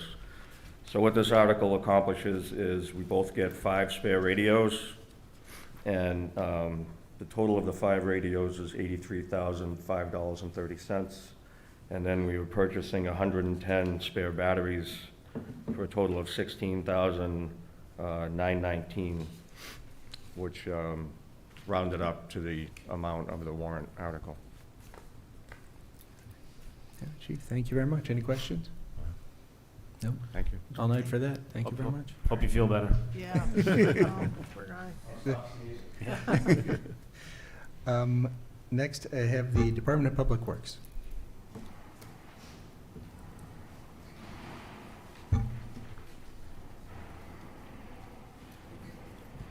Good evening. Chris Pant, Director of Public Works. So 4 articles to review tonight. The first one is Article 11, dealing with Quick Farm Road acceptance, which I think you're familiar with, so I won't cover it unless there's questions. Nope, all good. Next one is, actually the next 2 cover establishing dimensional zoning regulations for a couple of buildings that we're constructing. So Article 12 has to do with the addition to our water treatment plant at the DPW yard. So this article and the next one basically just tells us the constraints for how big, size-wise, how much property we can take up on the parcel. So for Article 12, that refers to the DPW yard and the water treatment plant. For Article 13, that refers to a water treatment building that is related to our Morse and Hopkinton wells, which we've talked about previously. We need to address some issues in terms of chemical storage that are in those existing wells now. We're consolidating that into one building, and that building is at the intersection of Upton Road and Morse. So that's what that article covers. And then the final one I'll talk about is Article 14. So we've, again, talked about the PFAS treatment addition to our Oak Street plant. We presented that at town meeting this year at a cost of around $6.4 million. That cost has gone up. It's now an additional $1.8 million. And so we're asking to adjust the appropriation to account for that 1.8. That's important now because we're submitting an application, as we described previously, through the state revolving fund to get a 0% loan, and that application is submitted in October. We want to make sure that we so part of the application is you have to have the appropriation from your community that says you can borrow that much money, and so we want to make sure we have that appropriation squared away. So when we submit the application, we can borrow the full amount that we think we need. Important to remember that these are estimates, so and there's contingency and other things built into this. So, ideally it doesn't cost that much, but we don't want to have to go back and ask for more, particularly because we're asking for this loan. It's probably, I hope it's conservative and numbers come back lower, but at the end of the day, if we want to do this project, which I think we certainly need to, we have to pay the costs that are out there. So that $1.8 million, about 1.4 of it can be attributed to market adjustments. So within the last 30 days, we went out through our consultant and surveyed a couple of known contractors that do this work and kind of bounced informally the numbers across with them and got some basically current feedback, and that led us to reflect on our number and make an adjustment. And then the remaining 400 or so has to do with some increase in scope. So the DEP mandated that we add something to our scope that we were not anticipating, because they're part of the process to get this project going. And then there's also some finished pumps, so pumps that pump the water into the system in this in the existing plant that we had originally anticipated not replacing, but in my view, it makes sense to replace them now as we're doing this other upgrade, so we don't have to come back later and do an upgrade to these pumps that are, reaching their end of life. So that accounts for the 1.8. So we're asking tonight and at town meeting that the appropriation be made to increase the amount to be borrowed to support the PFAS treatment. All right, thank you. Questions? I think you answered it there, but significant increase here, you said conservative. Is there a risk that by the time we move forward, it goes higher than that 8.2, or is, in your view, I think you've said it's conservative, but I guess. I guess there's certainly always the risk, but I think we've factored that into our number that we're proposing, and that this isn't just me pulling a number out of the air, which I know you know. We consulted or worked with, kind of market conditions now. We've got a firm that we're working with that's very experienced in this, so I think we're going in with a solid number that,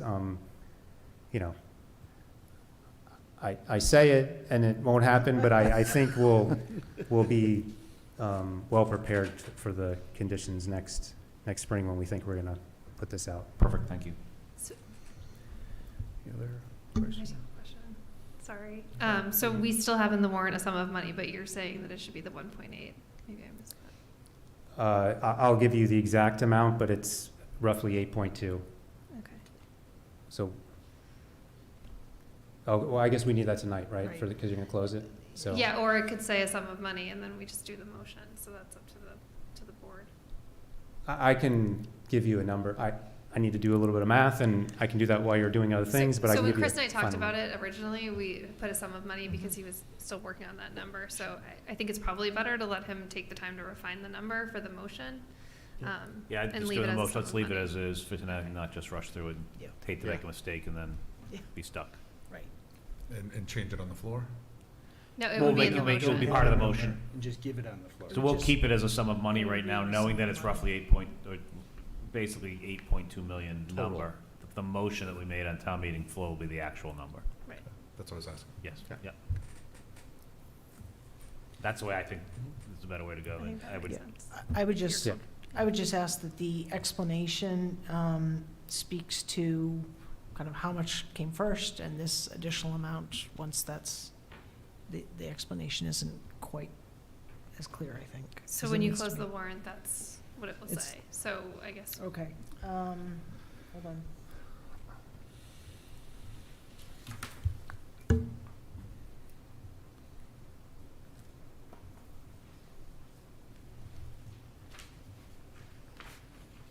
So, Chris mentioned that DEP, not DEP, I'm sorry, that this also includes replacement of some pumps that's not referenced in the explanation, which I fully support, makes sense. You're touching it, touch it once. But I think that should be in the explanation, because that's like an upgrade to our current infrastructure.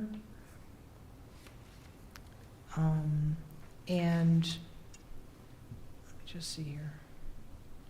And never mind, the initial amount is in the first part of the article, so, and we're gonna leave it as a sum. So just explain that additional part that Chris explained here.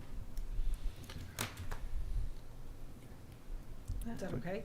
I'm just trying to figure out It's what we Right. wanted to say. I don't know, I don't know, Chris has the language, some pumps are gonna be replaced, whatever that language is.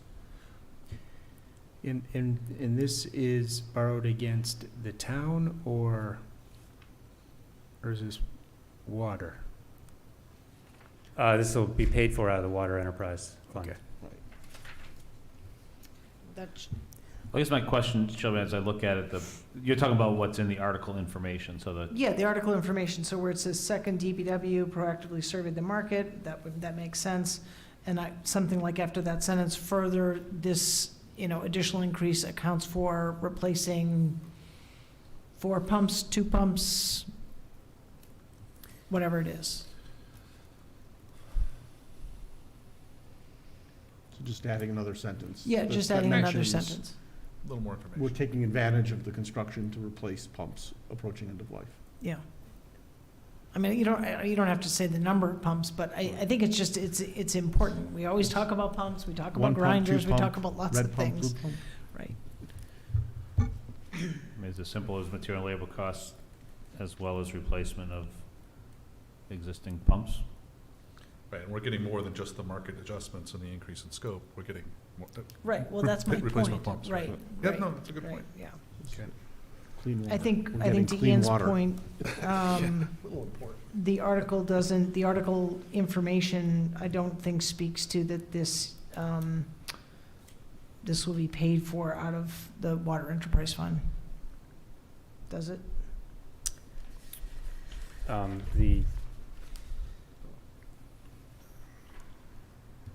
I mean, it references a prior doesn't, article, but- but no one, people sitting on town meeting floor won't remember that it's coming, they're gonna see this big number, and they're gonna think it's part of their tax increase. Right, I mean, Chris will do the presentation like he always does, but if you want to add that too, we can. I'm just trying to figure out what we're adding.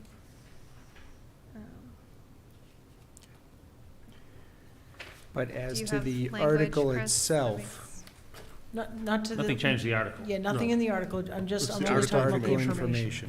great.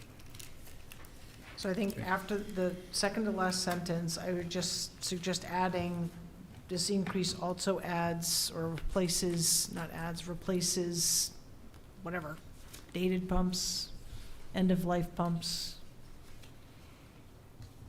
whatever Chris is comfortable with. And then,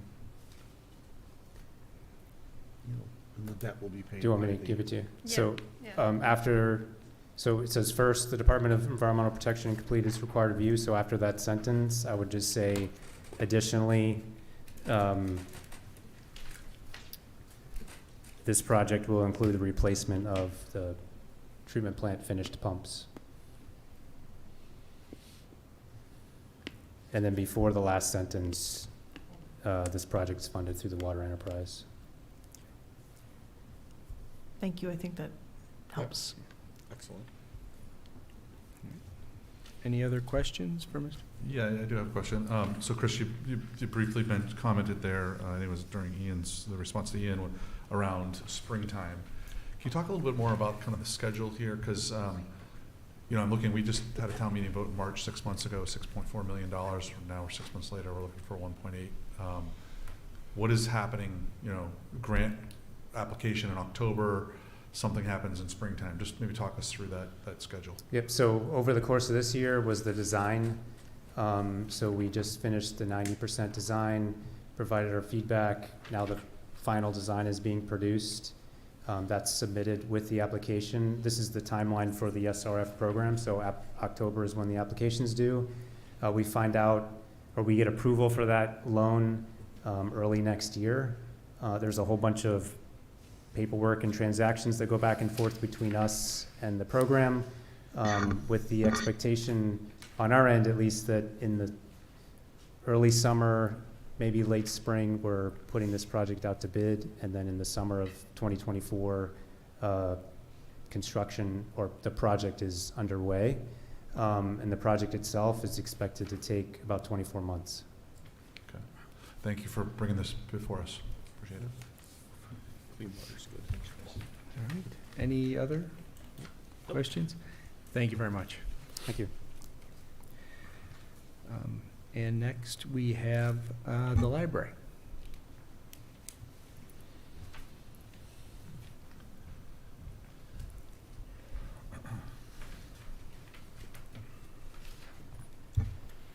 Good evening, Maureen Amiot, 6 Arch Street, Library Director. The article that we have on the warrant is requesting $24,625 to upgrade the building maintenance system at the library. If you're not familiar with that, it's the software and hardware that controls our heating and air conditioning systems. The current system is several generations past its end of life and is no longer supported. This means it no longer receives security updates, so there's a risk that the system software could be exploited. Since it's on the town network, having an unsupported system exposes the network to risk, and that is definitely not allowed, not a good thing. When it was first installed in 2012, I was able to log in remotely from my work laptop if temperatures needed to be adjusted or if schedules needed to be changed. As the software and hardware changed with updates, we decided to wait until our renovation and expansion project to upgrade. We know what happened with that. A security patch caused my remote access to no longer work, so I was only able to access the system from my desk at the library. Okay, not convenient, not helpful, but made it work. A subsequent upgrade caused the system to be incompatible with Chrome or other modern and secure browsers.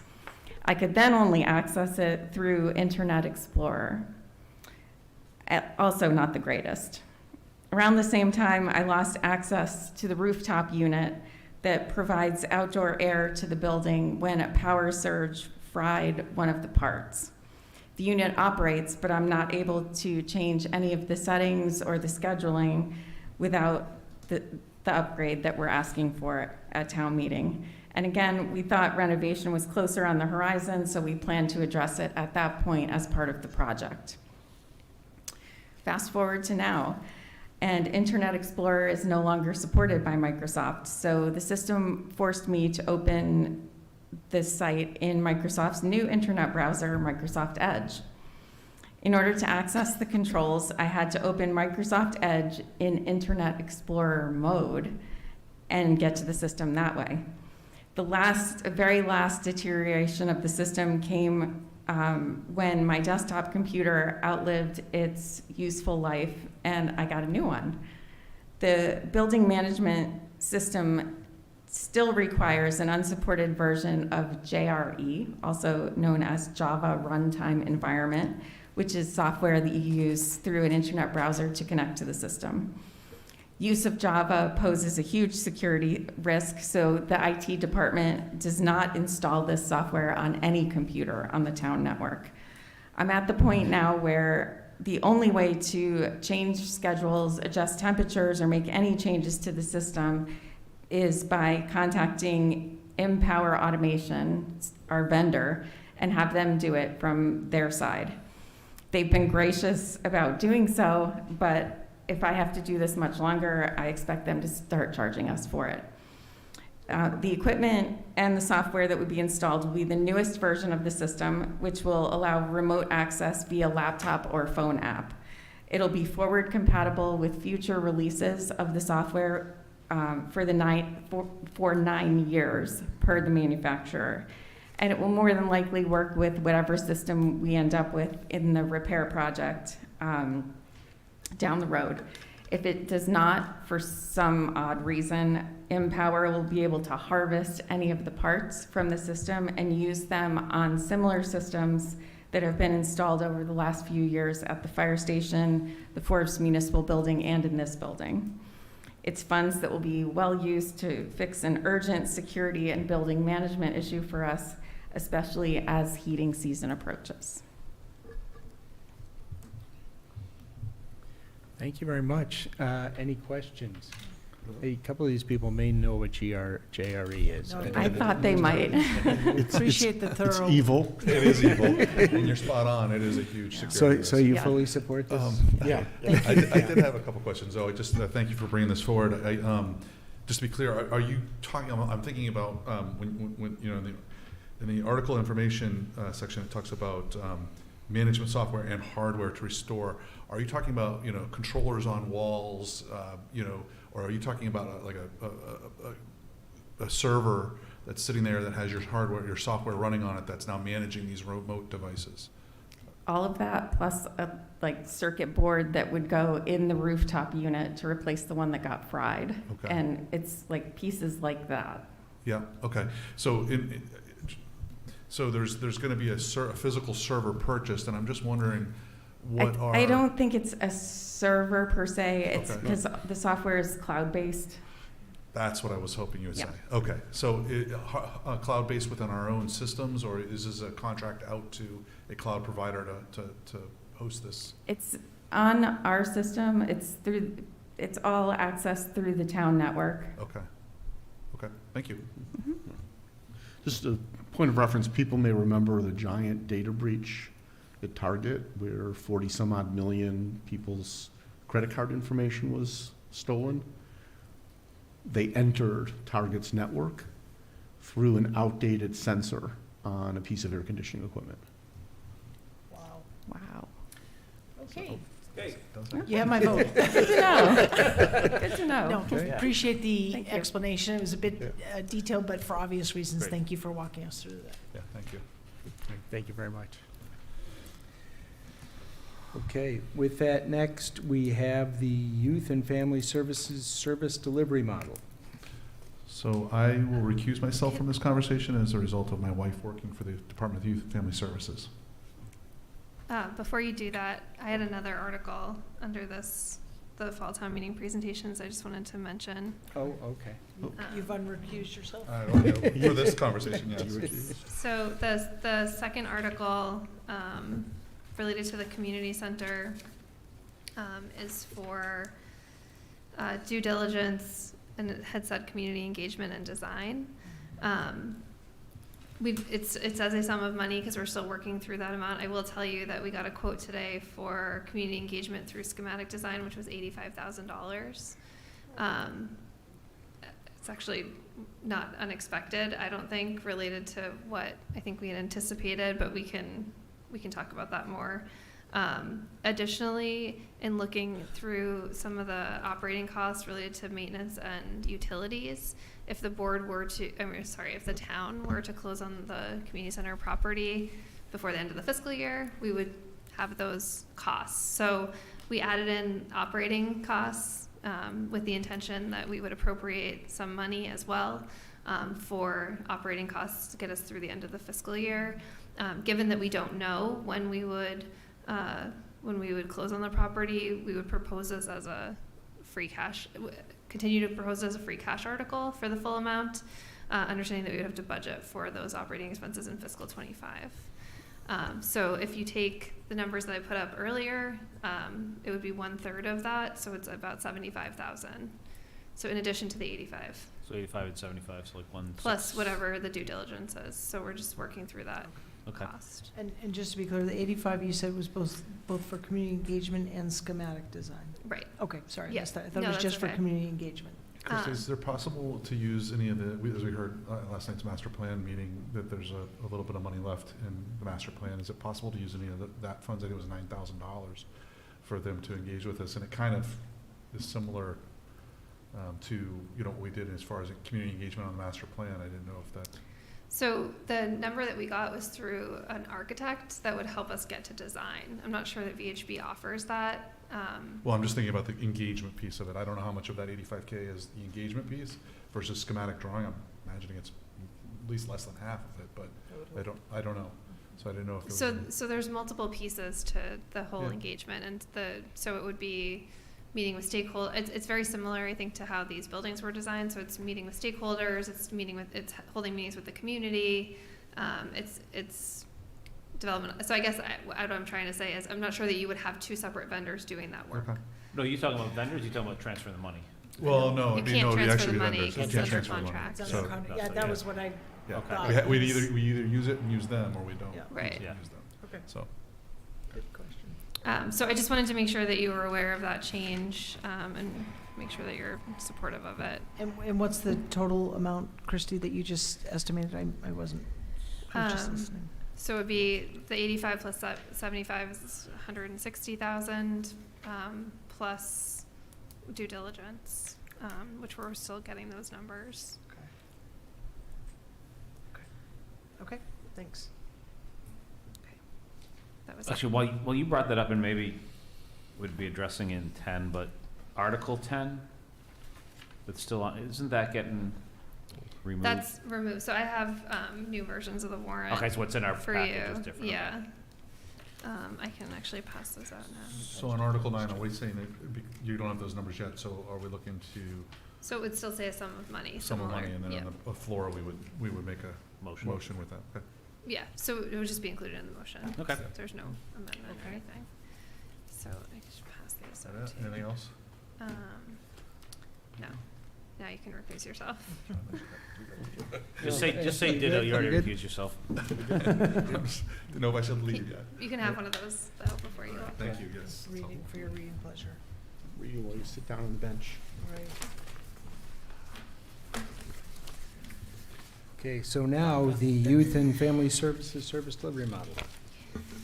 So I don't have any, I had hoped to provide you with some additional detail related to what that would look like, and we were able to have a meeting with some people who would be involved in that development, but sort of given development of the FAQ and some other things that were going on, we weren't able to finalize it, and then also we would need to get a cost from Shrewsbury Youth and Family Services. So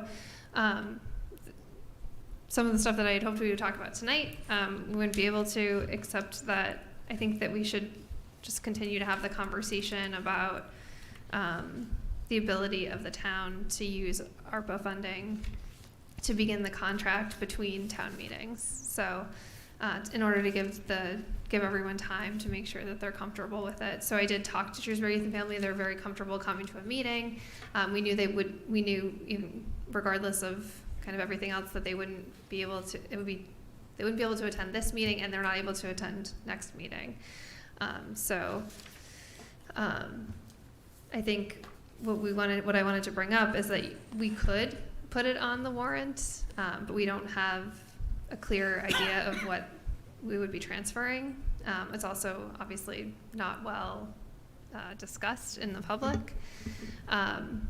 We could begin the contract using ARPA funding before the next town meeting, and then just use that ARPA funding to get us through the end of the fiscal year, or we could use the ARPA funding and then at the March town meeting move money from salary and expenses to wages and then replenish the ARPA funds. I know that one of the concerns that has been raised is using ARPA funding to create a cost that would be an ongoing operating cost. The idea here, but we don't have that number, is that it would be cost neutral related to what we currently budget for that department. So just wanting to raise it again as an option. The other thing we could do is wait until the March town meeting to enter into the contract. But we're just not quite ready to do it, I think, for this town meeting, and we want people to be comfortable with it. I still think it's a good idea, and we still have a lot of support from it. So. No, thank you, Christie. Any questions?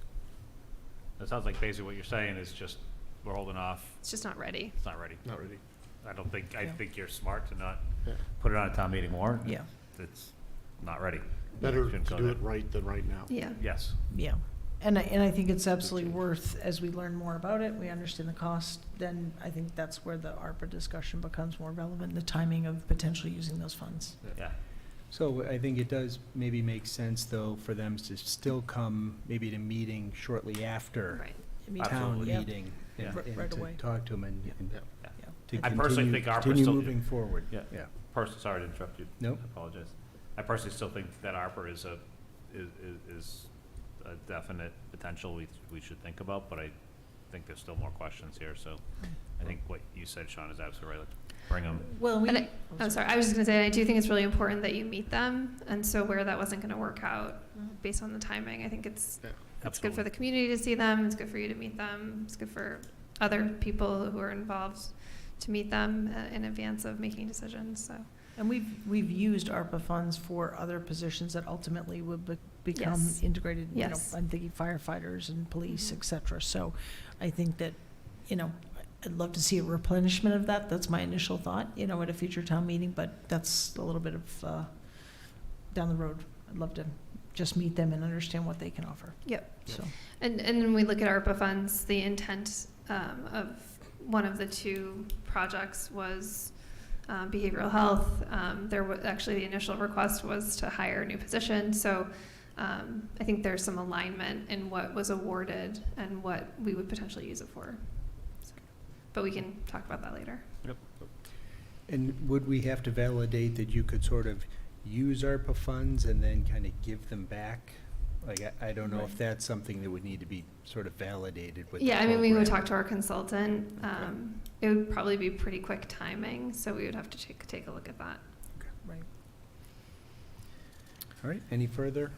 No. No. Thank you very much, Christie. So then that gets us to the fall town meeting warrant and to So place I'm warrant sorry, articles. Sean, before we move on, just to be clear, so we're thinking, and just because I know that there's a lot of public interest in this, so do we have a sense of what meeting we'd be looking at? Would that be the meeting of the 24th of October, potentially would be the soonest? Actually, we should talk about the 24th because that's the town Main Street trick or treat night. Okay. But I think at the next meeting, we would have a better, we would have documents that you could look at the details of. Okay. And then the next meeting, but we should figure out what day that's going to be. We could see if they could come. Okay. So potentially not until November 14th. Well, Unless we have an I think that we off-cycle would probably meeting. need a second meeting Okay. in October. Got We it. just might want to avoid that night, or I know we've started a little bit late before. Just depends on if you want to come in costume, I guess. Absolutely. I've always wanted to come in costume to one of these meetings. You have. Oh, Haven't you? that hurts. No. I thought you wore a That costume hurts. last year. I thought, I'm gonna go watch the videotape. I thought you wore a costume just last year. Anyway, okay, so we don't know, but we'll let the public know when that meeting is gonna. Yeah. Okay. All right, So, so good. now, come on. So then your next is closing of the warrants. Does Patrick have to Oh. formally introduce himself back into the meeting, or? Okay. He is Richard. Okay, so we're on to fall town meeting warrant and placing Does warrant he have to, articles. like, formally reintroduce him, unrecuse yourself, or? Celia, you have that? You're back. Okay, all right, just want to make sure. He's back from his PTO. All right, great, thanks. You're, Moving on. okay. So, yeah, go No, ahead. you, sorry. No, so, and we would be placing all these warrant articles on, all these articles on the warrant. I don't know if there are articles that folks want to consider individually. I know a lot of times we vote en masse for the articles, but if there are articles that folks want to consider individually. Before you do that, you have a request in your packet from the Advisory Finance Committee related to moving the community center article to be within the first 5 articles.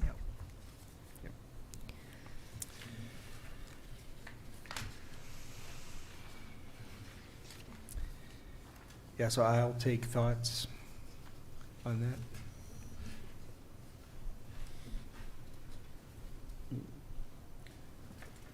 Yes, Yeah, I'm I'm okay with that. comfortable with that. If folks are comfortable, do they have suggestions on where I think they also said not number 1, give folks, I think the suggestion was before 5. yeah, top 5. My recommendation was that you do it after the budget adjustment article, which would be 3. So make it Article 3 and 4 then?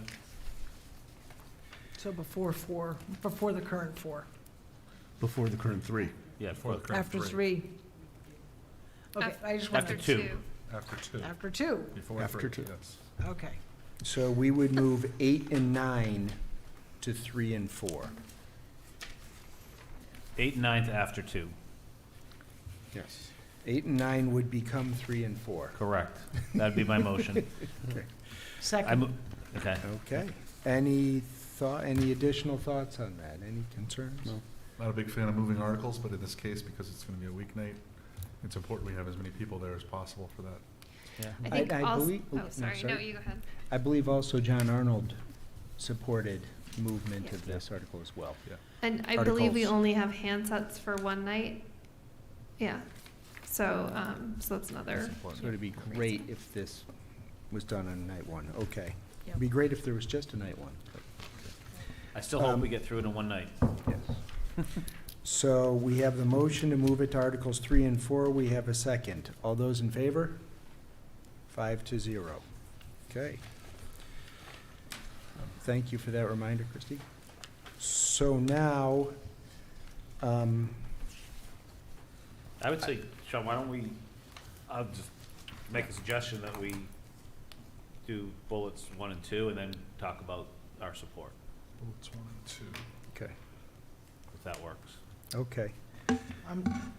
Well, I guess the question is, does anyone object to placing any of these articles on the warrant? No. I think you had started about, The support. was it about support? If there were any articles that folks wanted to vote individually. There are, I think there are. Well, I'm going to say, I think So- that there's ones that we need to hold off on. So relative to support or putting it on the warrant? Relative to support. Yeah, that's Okay. why I was saying that. I Yeah, was saying, we need to put them on So there why don't we first. go? So Okay, I would so move, wait. I would move to place articles 1 to 15 on the October 23 town meeting warrant. And I will second that. Okay. As amended, As Correct. as amended. Yes, that we amended Yep. tonight, yep. yeah, that makes sense. One- Seconded with the change, So 1, 2, and 15. No, 1 through 15. 1 through 15. Oh, 1 through 15. All So of them. everything. This is just placing it on the warrant. TO. Yes. One- yes. It's getting late. Not TOO, Sorry. not TWO. Yeah. Okay. 1 through. Do you have that? Did you get that right, Yes. spelling? Yeah, as amended. Yeah. Oh, wait, and we had a second? All right, all those in favor? 5-0, 5 being present. I'll move that we close the fall town meeting warrant. Second. All those in favor? Jeez, sorry. 1 to 15, okay. Actually, we As can't- amended, did you need to add as amended on that one? No.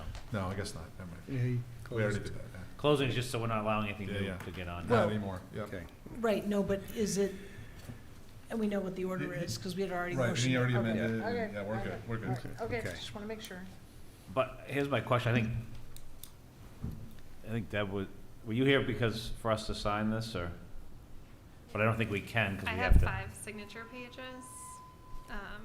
which is and you have the warrant in front of you, so it's with those changes. So we're Okay. signing as amended. Okay, Okay. I'm fine with that. Awesome. Sure. Thank you, makes sense.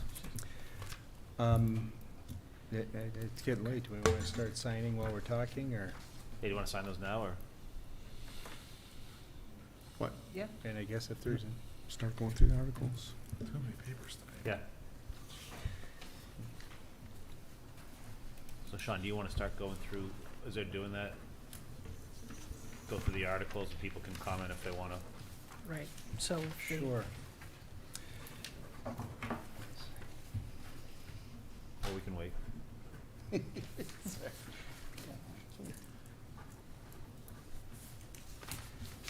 Two.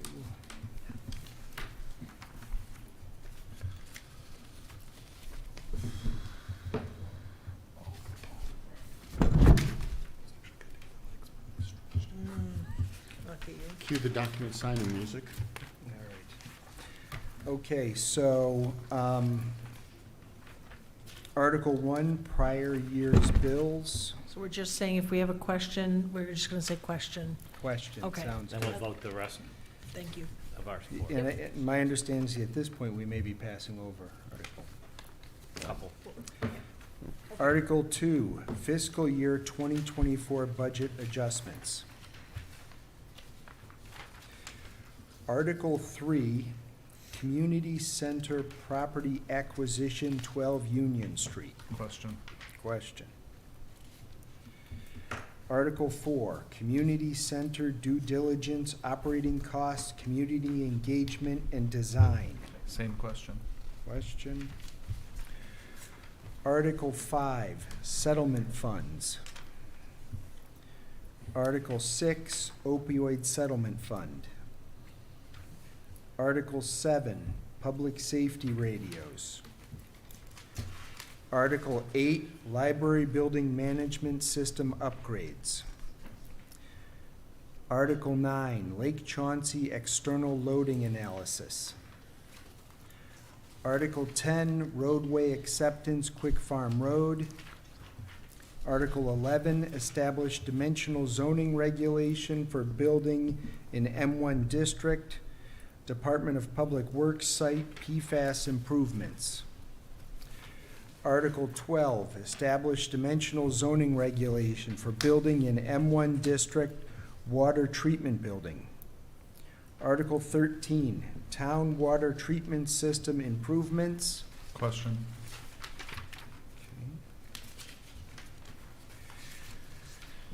Article 14, amend general bylaws. Article 17, affordable housing trust.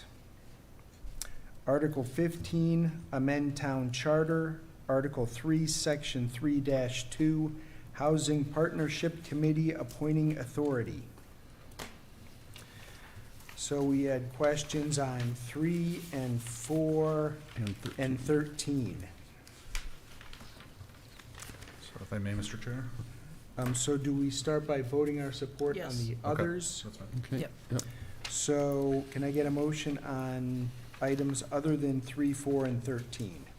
So moved? Seconded? All those in favor? 5-0, 5 being present. Unanimous support. Okay. New Article 3, Community Center Property Acquisition. Yeah, my only question is out of respect for the community and the fact that we're gonna have information sessions, should we hold off on that vote until after we go through those information sessions and hear from the community and put our vote on the morning of? I don't think anything's going to change my vote. Okay. I would just add that this board is sponsoring the article. Yeah, no, I understand. I'm just saying, Yeah. because we're having information session. Yeah. Again, it's just a respect thing to hear from the community. Yeah, no, I think that that's a fair question. I guess I'm with Sean. I would say that we're bringing it forward. As Christy said, it's not going to change my support for it. And I look forward to the community, and I look forward to the community showing up at town meeting to share their vote. Yeah, fair enough. Good question. And Ned, and does that same question apply to The second question next. 4? Yeah, exactly. Okay. Same, both articles. Okay. And then my question on Article 13 was, just because we're still waiting for the number on that one, is that one that we want to hold our vote on until we? Well, actually, sorry, going back to Article 4, I thought we don't have the final cost on that one either. No, you're correct. It's a sum of money. Sounds like it's somewhere around 200, but we don't have the sum. Because we don't have the stuff on the we don't have the numbers on the due diligence yet. No. So you're thinking you hold 4 and 13 to the? I mean- I guess to me, they go part and parcel. We have to, we've said we want to do community engagement. We know we have to do schematic design. And we have to do And due we know we diligence. have to do due Yep. diligence. So I wouldn't feel comfortable supporting 3 and not 4. Yeah, I mean, I still support it. No. But I think that's why I was just calling Yeah, it yeah. out, because I thought that's what you were calling us, because we don't have. Yeah. Yeah, just in general, missing. right. But- I mean, if for some reason the number came in We can like re-vote it. drastically different, we could make a motion to revote it. Yeah. Okay, and then I feel the same way. That answers my question on 13 as well, the water treatment system. You know, if the number, Chris has given us a number, it's gonna be around that 1.8. So, you Yeah. know, I feel comfortable with that. If it's way off of that, I would look to the board to have a Absolutely. motion to revote, so. Yeah. Yep. Okay, that was it. Easy. All right. So I'll move that we approve, Support a vote to support Articles 3, 4, and 13. Seconded. All those in favor? 5-0. Okay. Right. So, and thank you to the Advisory Finance Committee for the recommendation. Page 2. Just put this agenda together anyway. Okay. And next, our next item is the Town Manager Performance Review.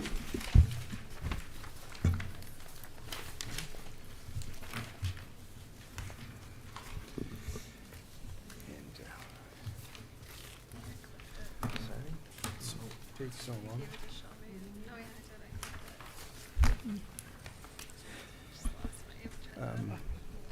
it's so long. I am pleased to provide the town with this summary of our evaluation of the town manager for the fiscal year 2023. I would like to thank Christy and acknowledge her for the document detailing her accomplishments and activities that she provided during the review period that assisted us in preparing these evaluations. As you know, the board evaluated your performance in 6 general managerial categories: board support and relations, financial management, personnel management and organizational leadership, community leadership and public relations, town operations and infrastructure, and personal, professional, including individual qualities and professional skills and status. Each of the categories contains from 4 to 7 statements, each of which describes a behavior standard in that category.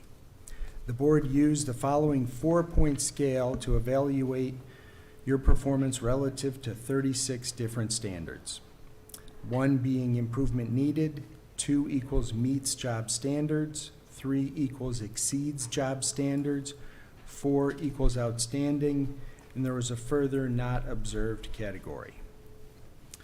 The highest score was received for the category of board support and relations with an average score of 3.9 out of 4.0, followed by town operations infrastructure with an average score of 3.8, financial management and individual qualities and professional skills and status, both with an average score of 3.7, community leadership and public relations with an average score of 3.6, and personal management and organizational leadership with an average score of 3.3. Notably, the board overall evaluated your performance as falling between exceeding job standards and outstanding in all 6 evaluation categories. Within categories, the following 11 performance criteria received the highest rating of outstanding from all evaluators. Maintains a professional working relationship with the board, promoting a climate of mutual respect and trust. Works with the board chair to establish an agenda that addresses issues in a timely manner and provides supporting material necessary to inform the board's deliberations. Provides regular information and reports to the board concerning matters of importance and responds in a timely manner to requests from the board for information. Effectively facilitates key projects such as the annual budget and goal-setting processes, establishes annual budget process and considers needs, goals, and priorities as set by the board, presents budget information in a manner that promotes full understanding of the issues and needs, manages the town's debt program to balance the needs of the town and the rating agencies, provides leadership in negotiating labor contracts and keeps the board informed of progress, understands the principles of service delivery in functional areas of town government, is able to resolve difficult problems, manage conflict, and work effectively under pressure, and demonstrates integrity and loyalty to the town. In addition to the ratings cited above, individual members of the board were provided the opportunity to include written comments regarding your performance as town manager over the past year, and all members provided comments. These overwhelmingly positive comments, combined with the composite ratings across the 6 categories noted above, reflect a collective judgment of the board that you continue to work with the board professionally and respectfully, lead the town effectively, demonstrate sound fiscal management skills and understanding, all while representing the town with integrity and loyalty. As with any review process, members of the Select Board have noted a few areas of future growth. This feedback is not intended to be a measure of future performance. It is guidance that may or may not be considered or reflected within future goals or objectives set by the Select Board. The public evaluation has been, which we're having right now. I look forward to publicly acknowledging your hard work and dedication. I should have known that was coming up, I wrote it. Christie, thank you very much. I was focused. Thank you, Christy. Sean, just for the public's benefit, this becomes a matter of public record, and that is available, right? Yes, And yes it is. Kim, tell us where that would reside, please? On the town manager page of the website. On the town manager's page of the website. Yes. Thank you, Thank Kim, you. for your work on this. Yes, and thank you, Christy. Kim. Thank you. Sheila, I'm sure as well, and Christy, congratulations. Congratulations, Chris. Job well done. Yes.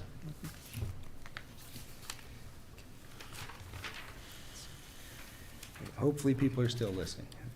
If not, they might be over coffee as they watch the rest. We'll clip it and put it on Facebook. Next, we have a request to renew membership with the Central Massachusetts Veterans Services District. So the board has a letter in your packet to the Executive Office of Veterans Affairs at the state seeking to renew the town's participation in the 4-member Veteran Service District. As you are aware, this district has a 10-year history at this point. So in 2013, Westborough entered into an agreement with the towns of Northborough, Shrewsbury, and Grafton to form the Veteran Service District, and this is really just a regional approach to serving our veterans. Specifically, the current authorization expires on November 30th, so provided that the board wishes to continue to operate under this regional model, we'd be looking for a vote to authorize the chair to sign the letter that's in your packet. I will move to authorize the chair to sign the letter to the Executive Office of Veteran Services seeking approval for the continued operation of the Central Massachusetts Veteran Service District pursuant to Massachusetts General Law, Chapter 115, Section 10. Second. All those, no, please. Yeah, just to, Yeah. so thank you. So I guess I was a little surprised to not, I have the letter here, but that we didn't receive any input from our Veterans Advisory Board on this kind of reappointment, or, I mean, the approval of this relationship that they would provide. I would have thought they would have provided some input. I don't think we've ever done that. No. Okay, well, maybe going forward, I guess I would say that it would be, I mean, the letter asserts that, Central Mass Veterans Services District has received tremendous positive feedback from the community, has set the standard for services in Central Mass, creating a program that delivers higher quality life, et cetera, et cetera. There's a reference for how many veterans have been in service, which is all awesome, but I think it would be, I would, as a board member, I'd love to hear kind of the lived experience from our Veterans Advisory Board as to kind of their collaboration and to the extent that they work with CMV Estate. So I support the renewal, but I would like to see that feedback. I think that's a reasonable request. Yeah, makes sense. So, sorry, so, No condition on the motion or anything. I'm just Okay. recommending for future renewals that we get some feedback, as we prepare for another renewal. So Got it. I may or may not be in this seat, but I would recommend that the board take that under advisement. thank you, Shelley. All right, so we had a motion and a second. All those in favor? 5-0.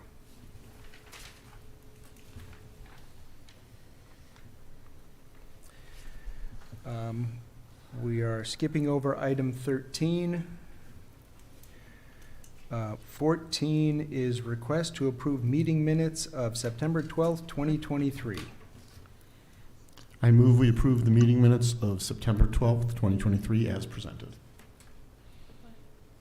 Can I get a second? Second? Okay, thank you. All those in favor? 5-0. Okay.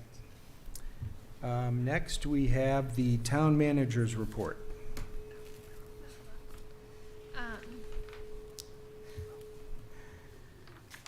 Sorry, I was taking your agenda so I could cross out the Oh, okay. executive sessions that we don't, Yep, that we won't do, understood. so I apologize. just asked Shelby for it. I apologize that you don't have a hard copy of the town manager update, but really just updating you on all the work that we've been doing related to community outreach and being available for information for the community center. Several different venues that we've been able to present in. And then upcoming, so the Council on Aging meeting, the Recreation Commission meeting. We talked about it in Master Plan Implementation, as Patrick noted. When Ian did bagels with the board, that was the topic of conversation. I had a casual conversation today. That's what the event is called, with at the senior center, and that was the focus of their questions and discussion. The 01581 show. And then upcoming next week I'll be talking to the planning board on Tuesday. So if folks want to join me. And then the Economic Development Committee, I'll be talking to them at our October meeting. I'm trying to think if that's it. So just really spending a lot of time making sure that the community is informed and that we're hearing questions and we're able to respond to those. Also answering emails, so definitely feel free, or the public should feel free to send those emails. Spending a lot of time working with the public health director, though she's spending a ton of time working with our unsupported migrant families and the National Guard that's here. And so really sort of working through the scope of their work and also working with Central Mass Housing. Jen Sullivan will represent Westborough in an interview panel to hire a regional coordinator, which would be an employee of Central Mass Housing, but we were invited to be part of that, so that's great because they'll support us.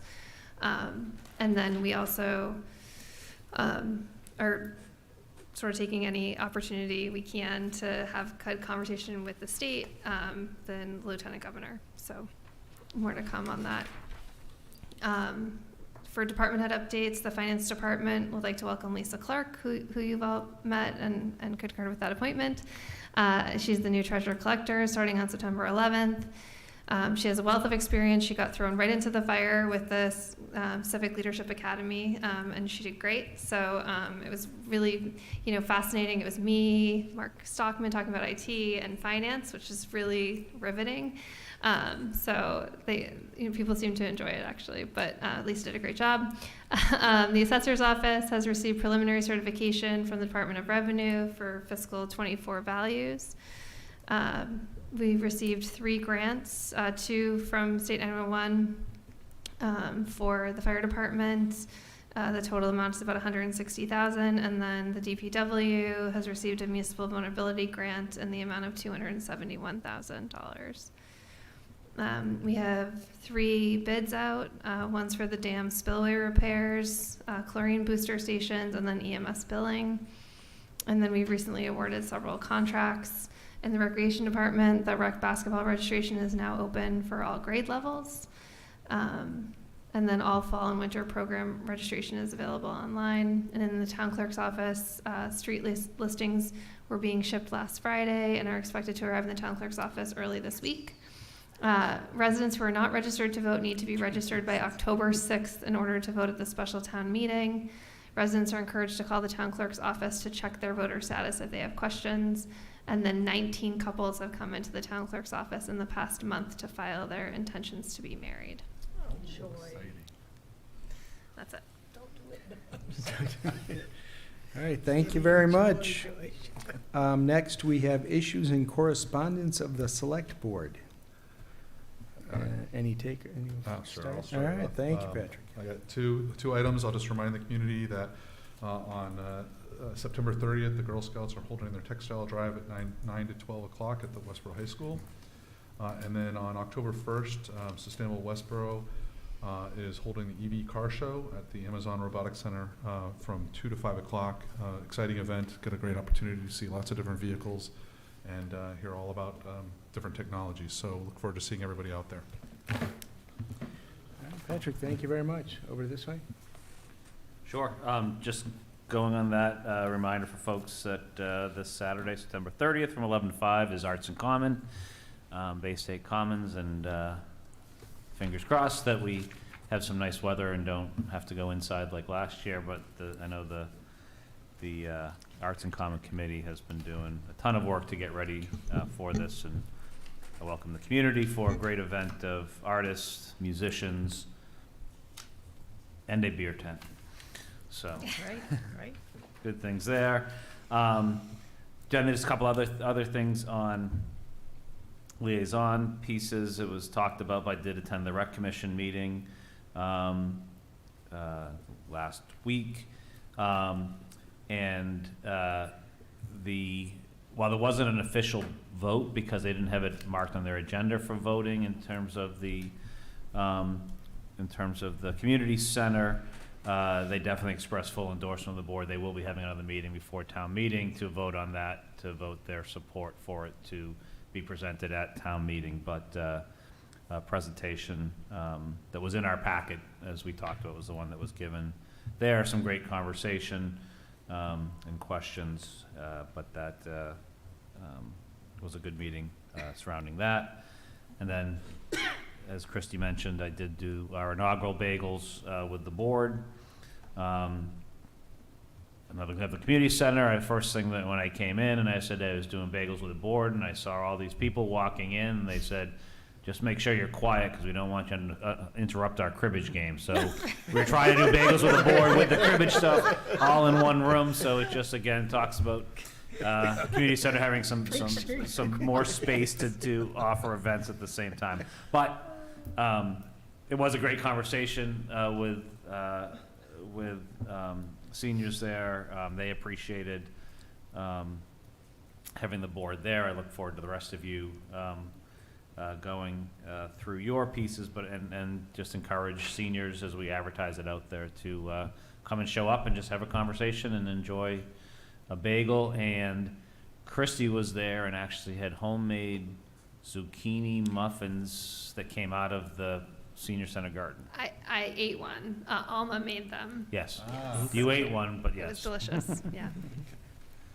I thought So- you made them for a So second there. I was is like, your well, recommendation that we bring baked goods? Is that what you're? No, we didn't bring anything, just, Okay, all right. Interesting. just my What wit. are we, and what are we, my- one-upping each other, right? Oh, God, I'm next, I think. But it was nice. It was a very good thing. I had a bagel. Coffee was great. So, but really a great opportunity for us as board members to meet with the seniors, and I know they appreciated us being there and really continue out. They look forward to seeing each of you in your month that you have assigned. That's all I had. Thank you. Just very quickly, a couple quick notes from the Westborough Affordable Housing Trust. We officially closed on the property on 6 Beach Street. Congratulations. The property's been secured. We're actually going to, we already had requests from neighbors about some lawn care landscaping with some bushes that are encroaching on the sidewalk. That's going to get cleared out, hopefully within the next week.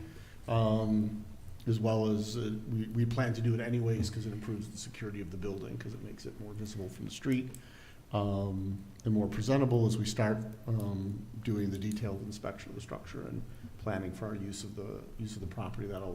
I suspect it will move quickly, and so that it was an exciting thing. The other thing that we've done is we've relevant to this board is once we close out the fiscal quarter at the end of September, we've settled on what we believe is going to be a financial reporting format. And so we'll be able to come and provide the select board with a look at how we've spent money so far, what assets we hold, and how all of that's allocated. So you can see the financial status and health of the trust. Thank you, Shelby? Sure, thank you.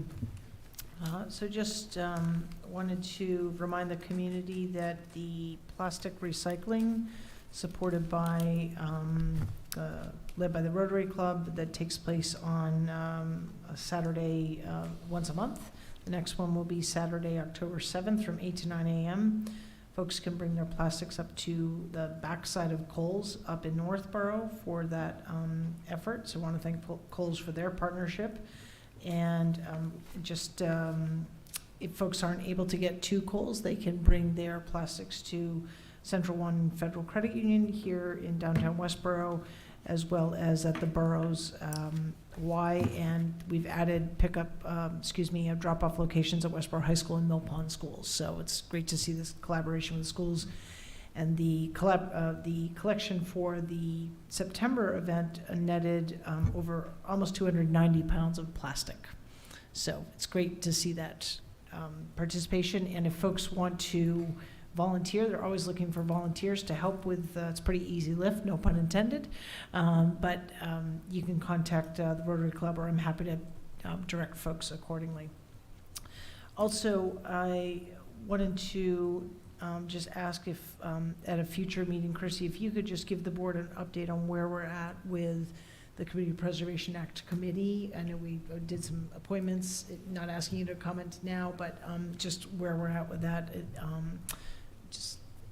Just would love a status update. And then for the board's benefit, I actually attended a webinar today that was offered by the Mass Municipal Association, of which we all have access to their programming and such. They had a great webinar on effective constituent communication.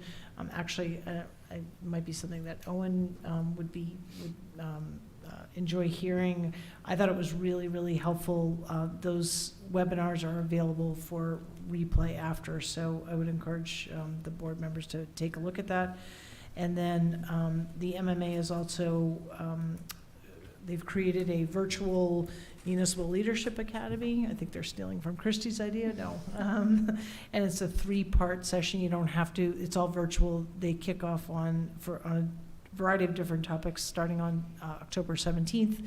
You can register for one or register for all 3. You get a discount if you choose to do so. So just always a good way to kind of hear from other municipalities and learn. And sometimes there's a great understanding of we're all facing the same things, but we approach them differently, and then other communities obviously facing different challenges. So that's all I have. Yeah, Shelby, thank you very much. A lot of programming this weekend in Westborough. I got a couple more items here.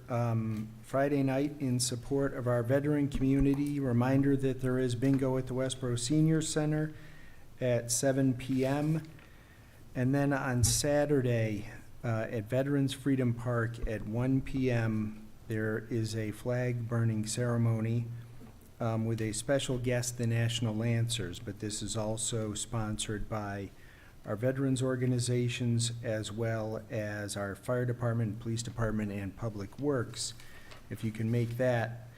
And then finally, is it too early to plug the Good Scout dinner? So I need to hold on to this. I haven't signed up yet. But the Good Scout dinner is November 7th. This year they are honoring Beverly and Bill Linane. Please get your tickets early. Thank you very much. One more thing I neglected. This Saturday, starting at 9 a.m., the Appalachian Service Project is doing a food drive for the Westborough Food Pantry. You send an email to Westborough with the OUGH, fooddrive@gmail.com. And let them know you'll have a bag at the end of your driveway to pick up. Thank you very much. And let's see, with that, can I get a motion? I will move to enter into executive session under Mass General Law, Chapter 30A, Section 21A2, to conduct strategy sessions in preparation for negotiations and contract negotiations with non-union personnel, Todd Minardi. Under Mass General Law, Chapter 38, Section 21A3, to discuss strategy with respect to litigation, R.E. Ferris Development Group, LLC versus Town of Westborough, Lax Media, LLC, and Lax Media, M.A., LLC. Worcester Superior Court, case number 2285CV01281. If the chair declares that an open meeting may have a detrimental effect on the town's litigating position. And under Mass General Law, Chapter 38, Section 21A3, to discuss strategy with respect to litigation, R.E. Town of Westborough versus Westborough SPE LLC, Land Court Case Number 19TL000768. If the chair declares an open meeting may have a detrimental effect on the town's litigating position. And under Mass General Law, Chapter 38, Section 21A3, to discuss strategy with respect to litigation, R.E. Westborough SPE LLC versus Town of Westborough et al., U.S. District Court Case Number 4:23 CV12017, MRG if the chair declares that an open meeting may have a detrimental effect on the town's litigating position. And under Mass General Law, Chapter 38, Section 21A3, to discuss strategy with respect to litigation regarding NRE Westborough SPE LLC U.S. Bankruptcy Court Case Number 23-40709 if the chair declares that an open meeting may have a detrimental effect on the town's litigating position. And under Mass General Law, Chapter 38, Section 21A7, to act under the authority of the Select Board to approve executive session minutes of September 12th, 2023, Sessions 1 and 2. All right, thank you. Sorry. I declare that an open meeting would have a detrimental effect on the board's negotiating, litigating, and bargaining position. The board will not be convening an open session after the executive session. Can I get a second? With a thank you to Westborough TV, I second. Yes, thank you very much. Roll call vote. Johnson, yes. Edinburgh, yes. Welch, yes. Marshall, yes. Keo, yes. We are adjourned. Thank you very much.